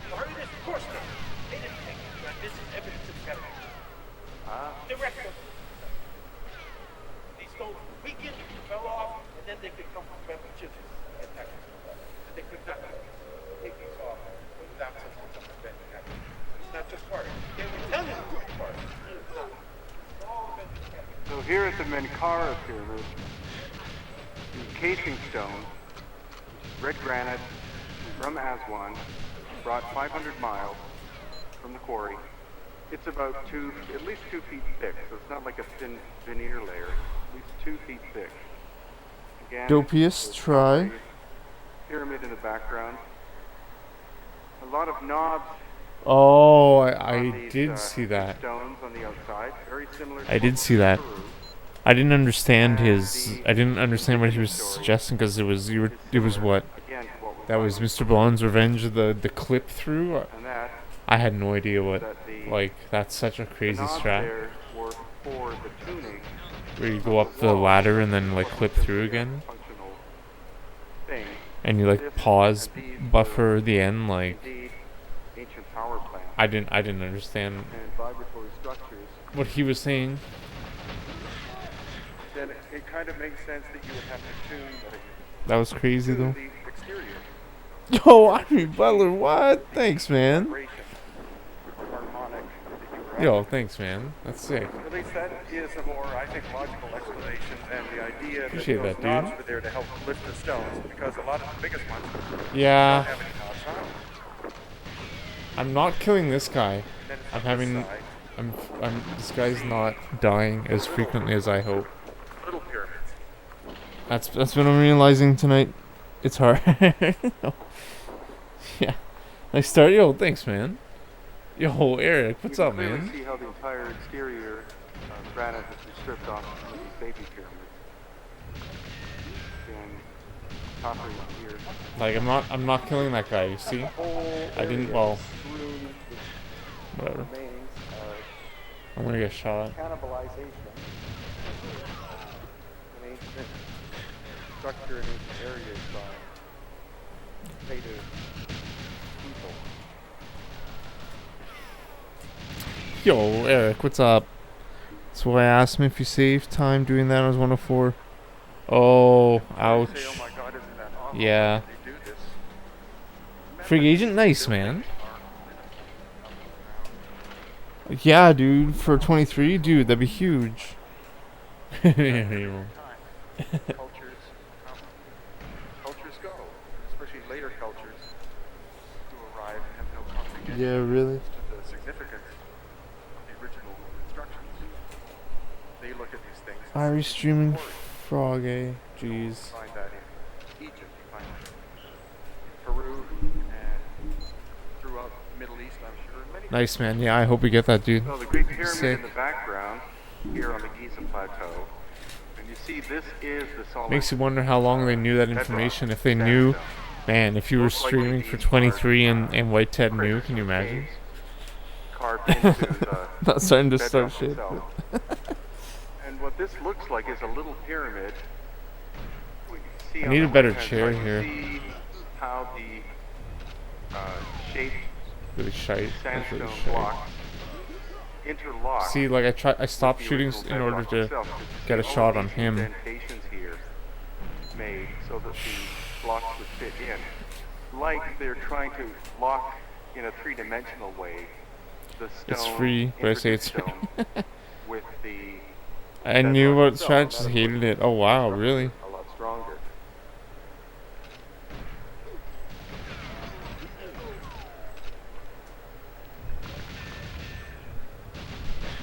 And where we're heading now is See, I'm not towards killing him. the Sphinx and Sphinx Temple.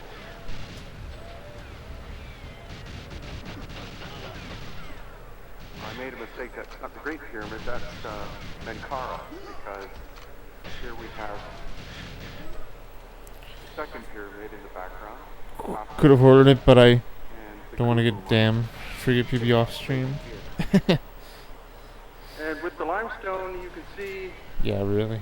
that there's no real obvious evidence of mortar Nice, between man. That's exciting. the limestone blocks. Limestone's not that hard stone, relatively. But it's Yeah, a lot man. harder than piles of adobe. So I just set up my TV better here. I just need a better chair. And the bottom line, of course, is the fact that the oldest construction is the finest. Please explain to me the Kilgard executional frog Mortar cutting the or cinema. cement-like material to glue the stones together. That is the oldest. The newer stuff, that's 2,000 years old. That's I much mortar. Much more difficult I don't know. to construct a building without mortar and width, because the stones have to fit perfectly in place. How's that for you? This is inside the Sphinx Temple, and this block of It's gray reversed. black granite is Right. perfectly vertically level.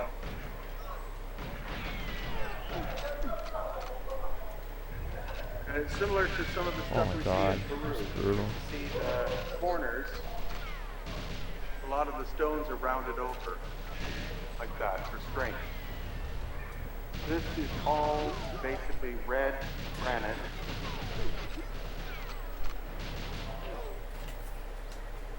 Perfectly level. Stratus passing away the hostage And you takers can in see reverse the order. weathering at the bottom. What do you mean by cinema hall? It looks like that would have been the result of water. But we had Chris Dunn here with his gauge, which is accurate over Skip 1 foot cinema, we to get lazy, no difference. thousandths of an inch. This surface was that flat. This is only a preliminary look at the Sphinx Temple because we will be coming back. We have to kind of race through today.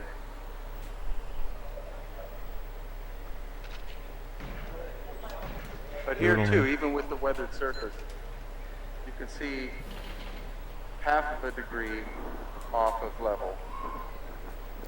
That's because of the water. It looks like water weathering.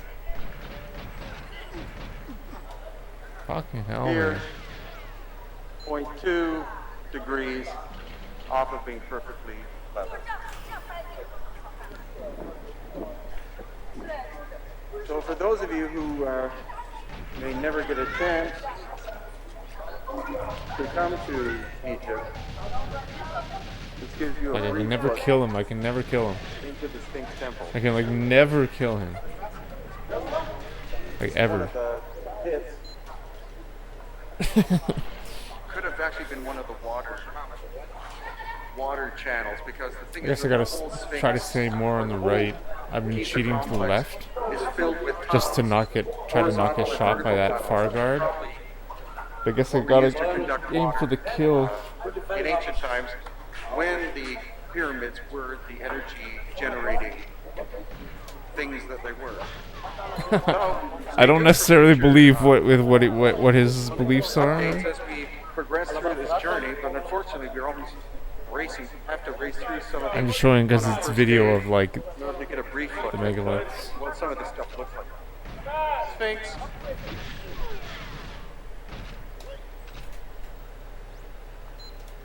Interesting graffiti-covered stone wall. How about the fact that you're actually looking at the Great Sphinx of Egypt?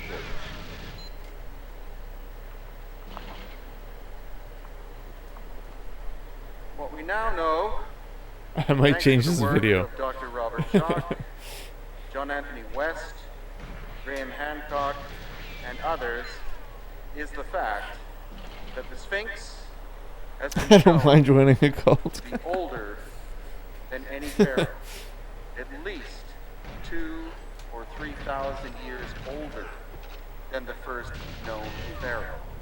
So we're looking at Like I cheat big time. That's why. That's why I'm not killing him. Because I'm like left strafing there and cheating this, big of time. course, is repair work, and the Sphinx has That's been why. repaired over and over and over again. All the big to do about the guards on fuse order. It's even Convoluted been bunch written of shite. that the Sphinx I don't know, man. was being repaired during the time I don't know if it's about like loading or unloading or I don't know.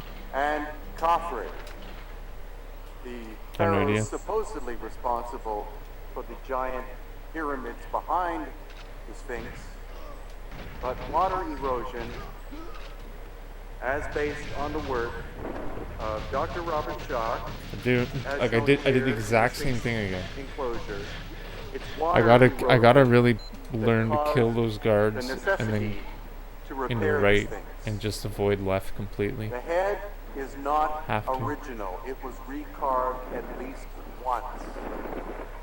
And what most people don't know is that the Sphinx was originally simply the head exposed above the plane of sandstone. It was dug out to create the shape of the body. But it wasn't dug out with a bunch of adzes, shovels, and chisels. Cubes were taken out. Giant cubes, Brutal, man. which wound up being converted into the Sphinx Temple and possibly also the valley LOL. nearby. Okay, well now let's discuss the erosion. And what, me shooting the wall there? Give credit to the great Dr. Robert Schott at Boston University. The first was Fuck by me, Director man. West in the early 90s, and did a detailed study of erosion in Sweden. It was featured in this NBC special. Backstreet after throw. Nominated for 2 Emmys. Now to not One load the Emmy door. for its original screenplay. As Dr. Schott explains, limestone is sedimentary rock, forms in sediments under the ocean. The door. Oh, the So door. it does not form uniform. Limestone falls heterogeneous, not homogeneous. Meaning you can have a hard layer, That's crazy. soft layer, harder layer, Never even soft thought of layer, that. harder layer, hard layers, harder layer. If I understood it. I don't think I even understand it. Some of the hardest It's layers slower, mapped the whole intuitive. side. Each layer in its hardness and its durability. So what he found was some of the Backstreet. hardest layers of deposition are the most eroded. So he concluded that it would take rainfall beating at an angle for thousands of years to do this. Not a flash flood, not a flash rain, but steady rainfall for thousands and thousands of years. The hardest erosion layers are You'd expect works best. as this particular rounded surface, which Dr. Schott says is classic water erosion, not wind and sand, which we can see in the footpaths, cut away immediately by the sand. This is rolling round That's crazy. That is crazy. it clearly could not be because of climatic conditions less than Or maybe it's just more consistent. Maybe it's not like technically like the possible fastest, maybe. came place to date demonstrating 50 to 1,000 years. But also, Yeah, Carl managed to brute force the 22 all the way. First hostage still on escape. erosion layer And the far back one. not all constructed Yeah. at the same time. First with the head and the forelegs, then Yeah. the body, tail much later, thousands of years later. So she's not done it all at the same time, but like the head first. That's and crazy. Also, he concluded in the top layer that you was going to the ground level of the plateau. Only what was now the head that was sticking out, a little bit just a limestone outcropping originally, what you call the yardang. Only the head. And so the head is out of proportion. We know she's been carved back many times. According to Hakeem's tradition, the original head of the Sphinx was like Sekhmet, like Tefnut, if we see her in images, a lioness. Fuck, it's just like. I believe it's been recarved back by who was called Whatever. Menez who carved it in face of his mother, black African woman. But clearly the erosion is the smoking gun. This cannot be caused by wind and sand.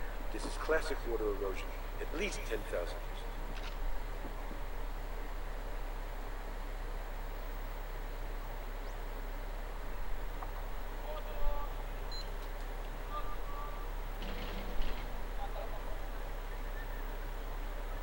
Crazy.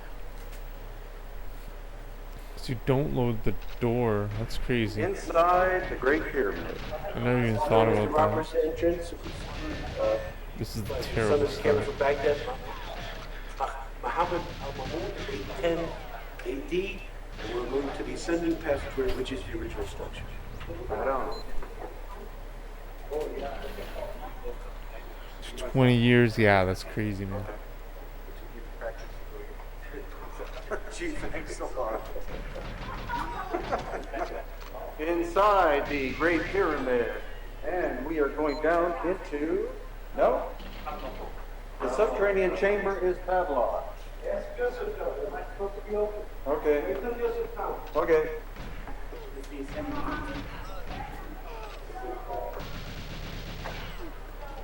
This is the original entrance. This is the ascending passage.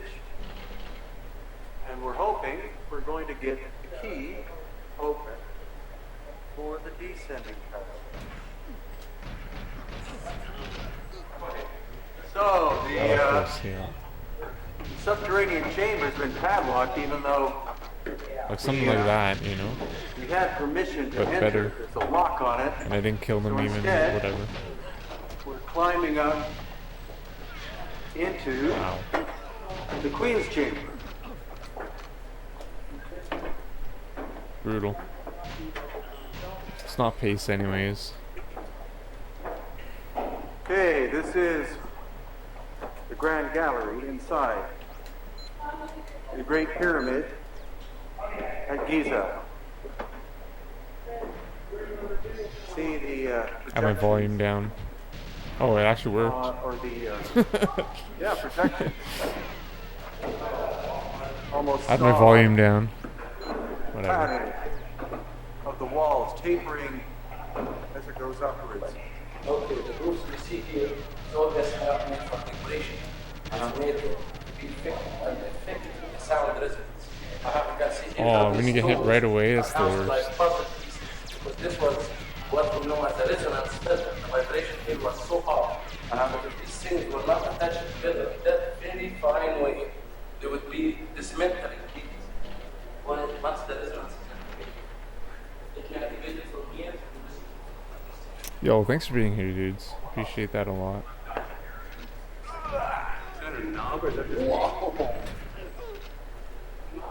Is that you doing that? Yeah. Bloody hell. Hope you're feeling better, Ari, man.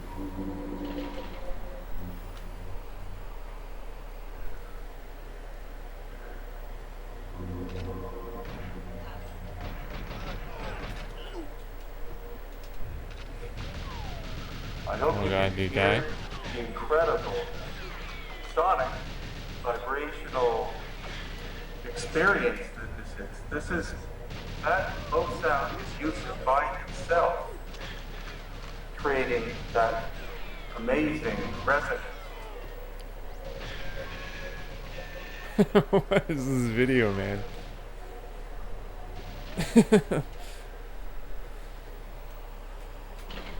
So this is one of the battles How do you say? just Nice. before getting into Got a lot of King- stuff done. so-called King's Chamber in At the least- Great Pyramid at Giza. And they had a decent amount. Still got stomach problems. Oh shit, man.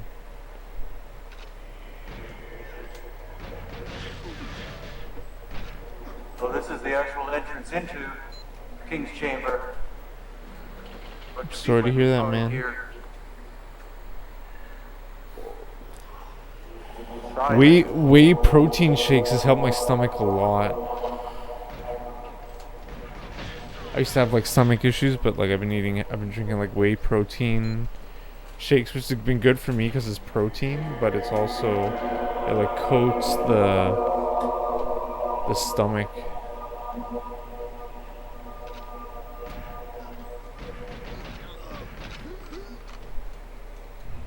And it's like natural, it's not like chemically, you know. Michael is now Not getting like inside Tums the or box. something. Feel my stomach acid eating me Which is up. solid. Oh dang, man. No, dude, you gotta like neutralize that with like, I don't know, bananas or like protein shakes or what else? Yeah, even like Tums, like antacids.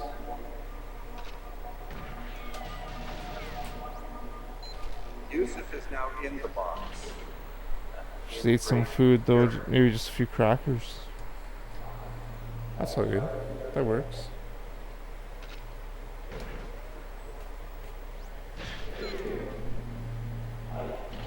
What is this video, man? Oh, he's in the sarcophagus. That's crazy. And I am now That's funny. inside the box. Her help absorb the stomach acid. Oh yeah, that works. That's true. There's no way you can That's true. understand the experience of being in here unless you've actually been in here, because the sound is so complex. Yeah, protein shakes have really helped And how somebody could possibly my stomach think acid. Just this was constructed as I don't a know. tomb and not as a I don't know if you're like. vibrational device. I don't understand. But Anyways. this is a childhood dream come true that she'd be lying down. I don't know if you eat inside this cheese or incredible you're like granite you eat milk box, products. King's Chamber, on the Giza Plateau.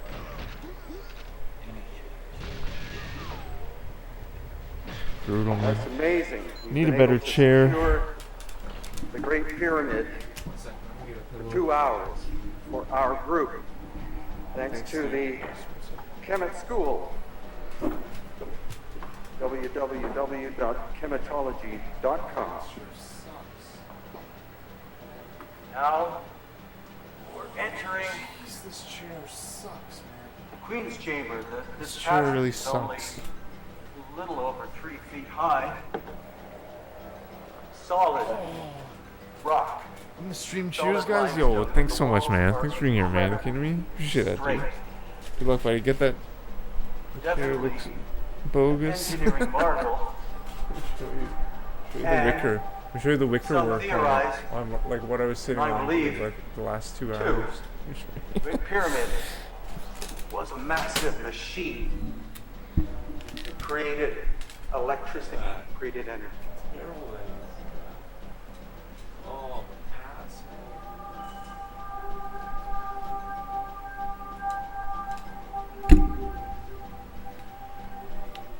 Terrible This is disaster. one of the shafts. What was I even thinking? One on this side, Damn, it's on TV. one on the other. No, man. It's like freaking like. See evidence, some kind of buildup. Yeah, man, this is like Indian work, material. man. Like This is ridiculous. black. Probably Jeez. not smoke from the fire of the builders. Something else. I gotta invest. I gotta buy like a nice Went a horribly nice office chair, awry gaming in chair. You Queen know what I Street. mean? I gotta fix my camera too. Back through Is my head like Causeway, cut off the whole time? I think it was. whatever you want to call it. It connects Queen's Chamber back up to the main entrance. Pass Ernie, how you going, mate? Good, mate. I'm good. Good, Hello. Ernie's from Australia. Everybody in Australia? How the hell are you? Heading out? Stuff up. Stuff up. All right. Into the descending passage. It's here. Anyways, Okay, maybe halfway down now, or a third of the way down. The descending passage into the subterranean chamber. oh, here we Not go. as tough so far as I thought it would be. I thought the roof would be, ceiling would be a lot lower, but anyway, onwards. Okay, all the way down now at the bottom of the This is so subterranean much more chamber. Now, comfortable. I'm sure you're thinking, gee, that didn't take very long. Well, it's because I turned the camera off. It's several hundred feet down. but Yo, it's thanks an for being here. incredibly straight line. Whomever's here, I appreciate it. And then this way, Eric this is where and it's going to get tougher. Paul and This is Irie. hands and knees in the sand That's sick. for about 30 feet maybe. And Ray And it looks earlier. like that is the subterranean chamber. So let's see what it looks like. Hey John, this is the entrance into. I don't know. I might call it soon. To be honest. Sorry, guys. I'll try to do some measurements. I might call it to pretty get soon. A very rough estimate of what it is we're looking at. This is where the floor drops down. And there is a square shaft. Alright, man. Good luck. Hope you don't bust your butt on that shit. Present. Looks like it drops about. Thanks, buddy. I mean, I do want to play other levels, like eventually. And But on tonight, the like, I wall just wanted to just try this out, directly you know, opposite like. of the entrance here, we have another shaft. And this goes on seemingly for an incredibly long distance. That's what I need to do. I need to do that. One check afterwards. That's exactly what I need to do, but I need to kill them. Turns to the right about I need to change it. I need to change everything. I need to completely your forget my left strafe. I need thing of to. interest I need to change everything. is up here.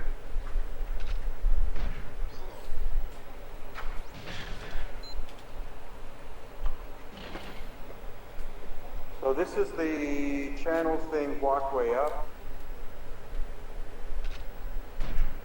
And there are a number of knob-like projections. Using a foot for scale here.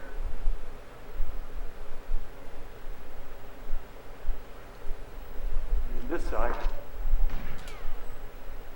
I think this is what you were interested in. Unfortunately, all of the light bulbs are gone. It's a pretty rough surface. I'll do in steps out from the wall. Here, again, the entrance is over Right. there. I'm in the almost opposite corner. So I'll do steps. My foot is about a foot. So one.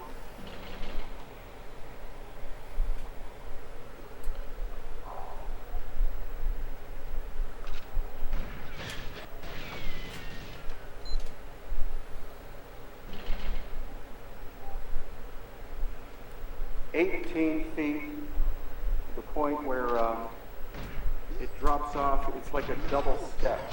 The ground up to this level, and up to this level.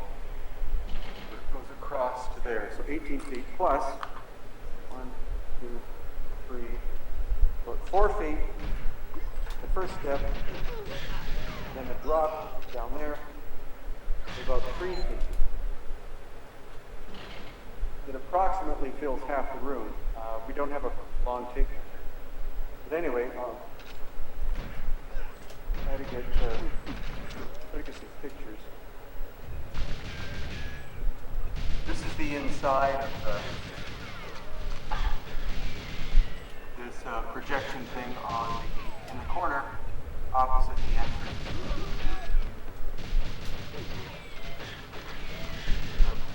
Quite an interesting block in the middle. And then the wall is here, and then this is where it starts. Approximately, again, I'll get measurements. Hopefully, it's approximately 2.5 feet. The wall. So, having just ascended the descending passage into the subterranean chamber, walk out through the cavern that was created by the Turks, I think, by blowing it up. And that was our visit to the incredible pyramid.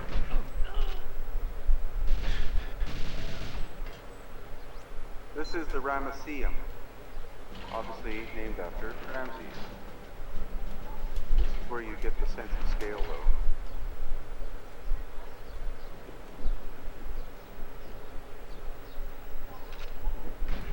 An important point that Stephen Mailer pointed out, if you look at the carvings on the left, they're different from the carvings on the right. The carvings on the left may be older. The carvings on the right are deeper. They were most likely done for Ramses because Like, where were you, there was man? a tendency What? during Like, certain periods to what? efface the names of older so-called pharaohs. So Ramses wanted to make sure, or his priest maybe wanted to make sure that his name and all the writings about him were kept almost forever. And it would be very difficult to efface something that was so deeply cut into the stone like this.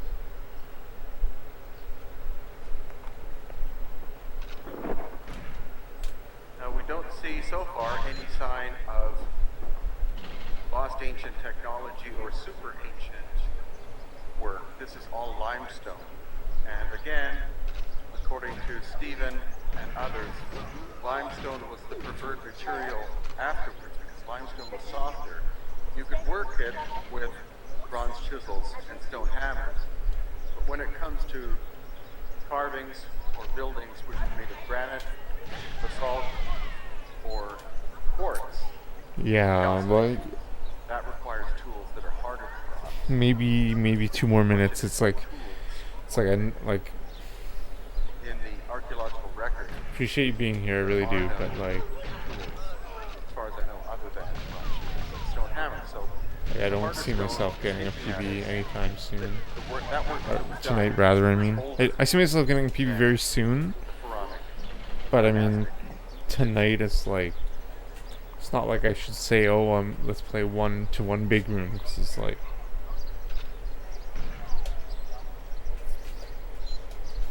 I'd rather take it slow over several nights, you know what I mean?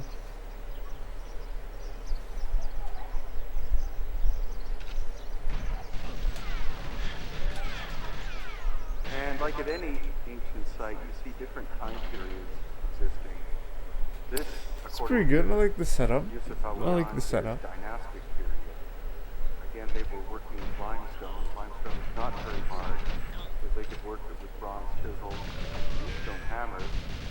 But these sculptures are granite.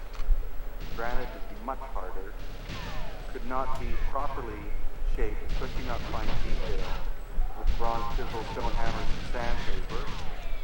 And possibly even more curious are the presence of... Fuck, I had to do it. I had to do it. fine Damn it, that was such a good run, but I had to go for the home run. I had to do it. I had to do it. and also I had to do it. Because that's really what we want. That's what we want. We can do it. We can get that. We can get that one. bronze, some kind of metal in there, supposedly. But what you'll notice about these ones is you can see the tools that were used, chisels. So these are not especially sophisticated examples of them, but they're present nonetheless.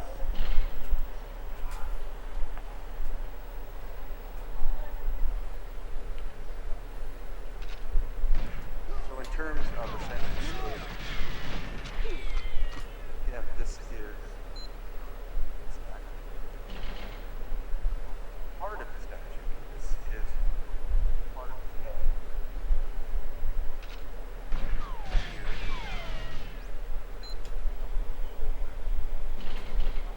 1,000 tons finished on one block of stone. Originally, of course, it would have been much more than 1,000 tons. It would have been a rough piece.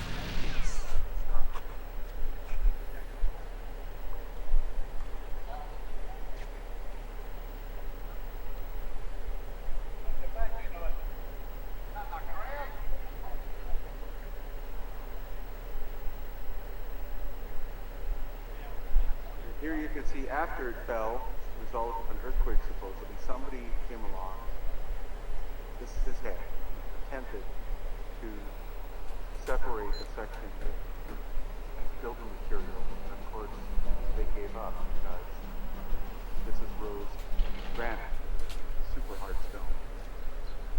So here's the bottom of part of the 1,000-ton statue. I believe this is the base.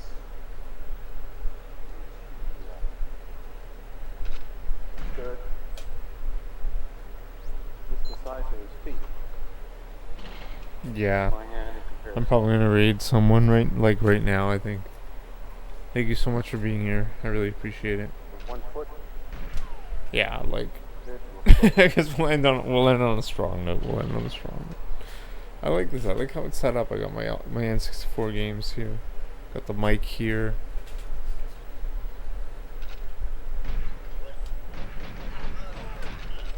a foot's about the size of his toenail. So again, finished at 1,000 tons. So how did they move it? 500 miles quarry at Aswan. Most, if not all, of those granite came from the Aswan quarry. So how do you move 1,000 tons? You're not obviously going to move it on roads across the desert. You're not going to be able to build a reef boat big enough, strong enough to be able to carry a finished sculpture at 1,000 tons. If it was brought here raw, well, limestone prior to carving, you're talking 13 how they move it. So here's the bottom of part of the 1,000 ton statue. I believe this is the base. Yeah. Stood. Just the size of his feet. It's my hand in comparison.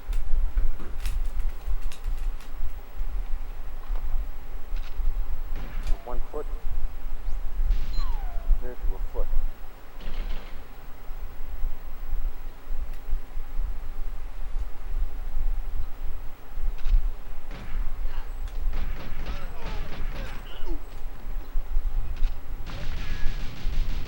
A foot's about the size 5-year stone. So again, finished at 1,000 tons. Fucking so How did they move it? 500 miles quarry at Aswan. Most, if not all, of the road's granite came from the Aswan quarry. So how was it moved? How do you move 1,000 tons? You're not obviously going to move it on roads across the desert. You're not going to be able to build a reed boat big enough, strong enough to be able to carry a finished sculpture. Brought here raw. This is raw limestone, fire, carbon. This is the last run. Another point to take into account here at the museum is here we have Fucking what? Like, limestone.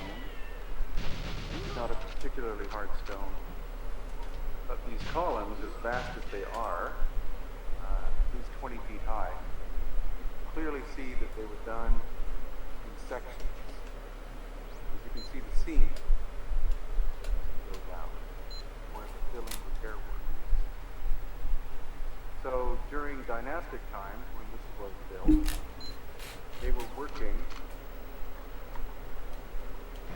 with limestone, working it in sections. And as we go farther back in time, to the pre-dynastic period, they're working with granite, diorite, and basalt. Quite often, that's megalithic. That's a single block of stone. That's a single headed piece of stone of larger scale. So it's not simply the hardness of the stone that was used prior to dynastic times. thank you for being here. I am going to read someone, probably Irie, if he's online. Thank you for being here. Appreciate it very much. I really do. Eric, everybody. Not today, but I do want to play. I do want to play other levels, right?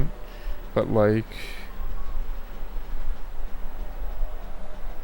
They are at least 30 feet tall, alright, he's online. and originally But like, I need to learn Bunker 2, and I need to learn Frigate. Like, you know, there's no way I would pace well. of rock. Read, I read about there. Okay. Monster's base. Irie's channel's made for mature audiences. Alright. Thanks for being here. Appreciate it. I really do. Eric and everybody. Paul. Ray. I'm sick. Good. This is a good session. Good sesh. Because Good there sesh. are hieroglyphics Okay. on them, doesn't Oh, necessarily Dogger's mean that online the too. hieroglyphics were done at the same time that the carving. But he's not in the GoldenEye section. Ah, what a sneaky guy. What a sneaky guy. sculptures were Okay. done. Peace out. Thank you. So to Shit. date, Bye. the colossi based upon the hieroglyphics I really do. Thank you. could be very well an erroneous thing. I think they're far older. I think these are from the pre-dynastic Commission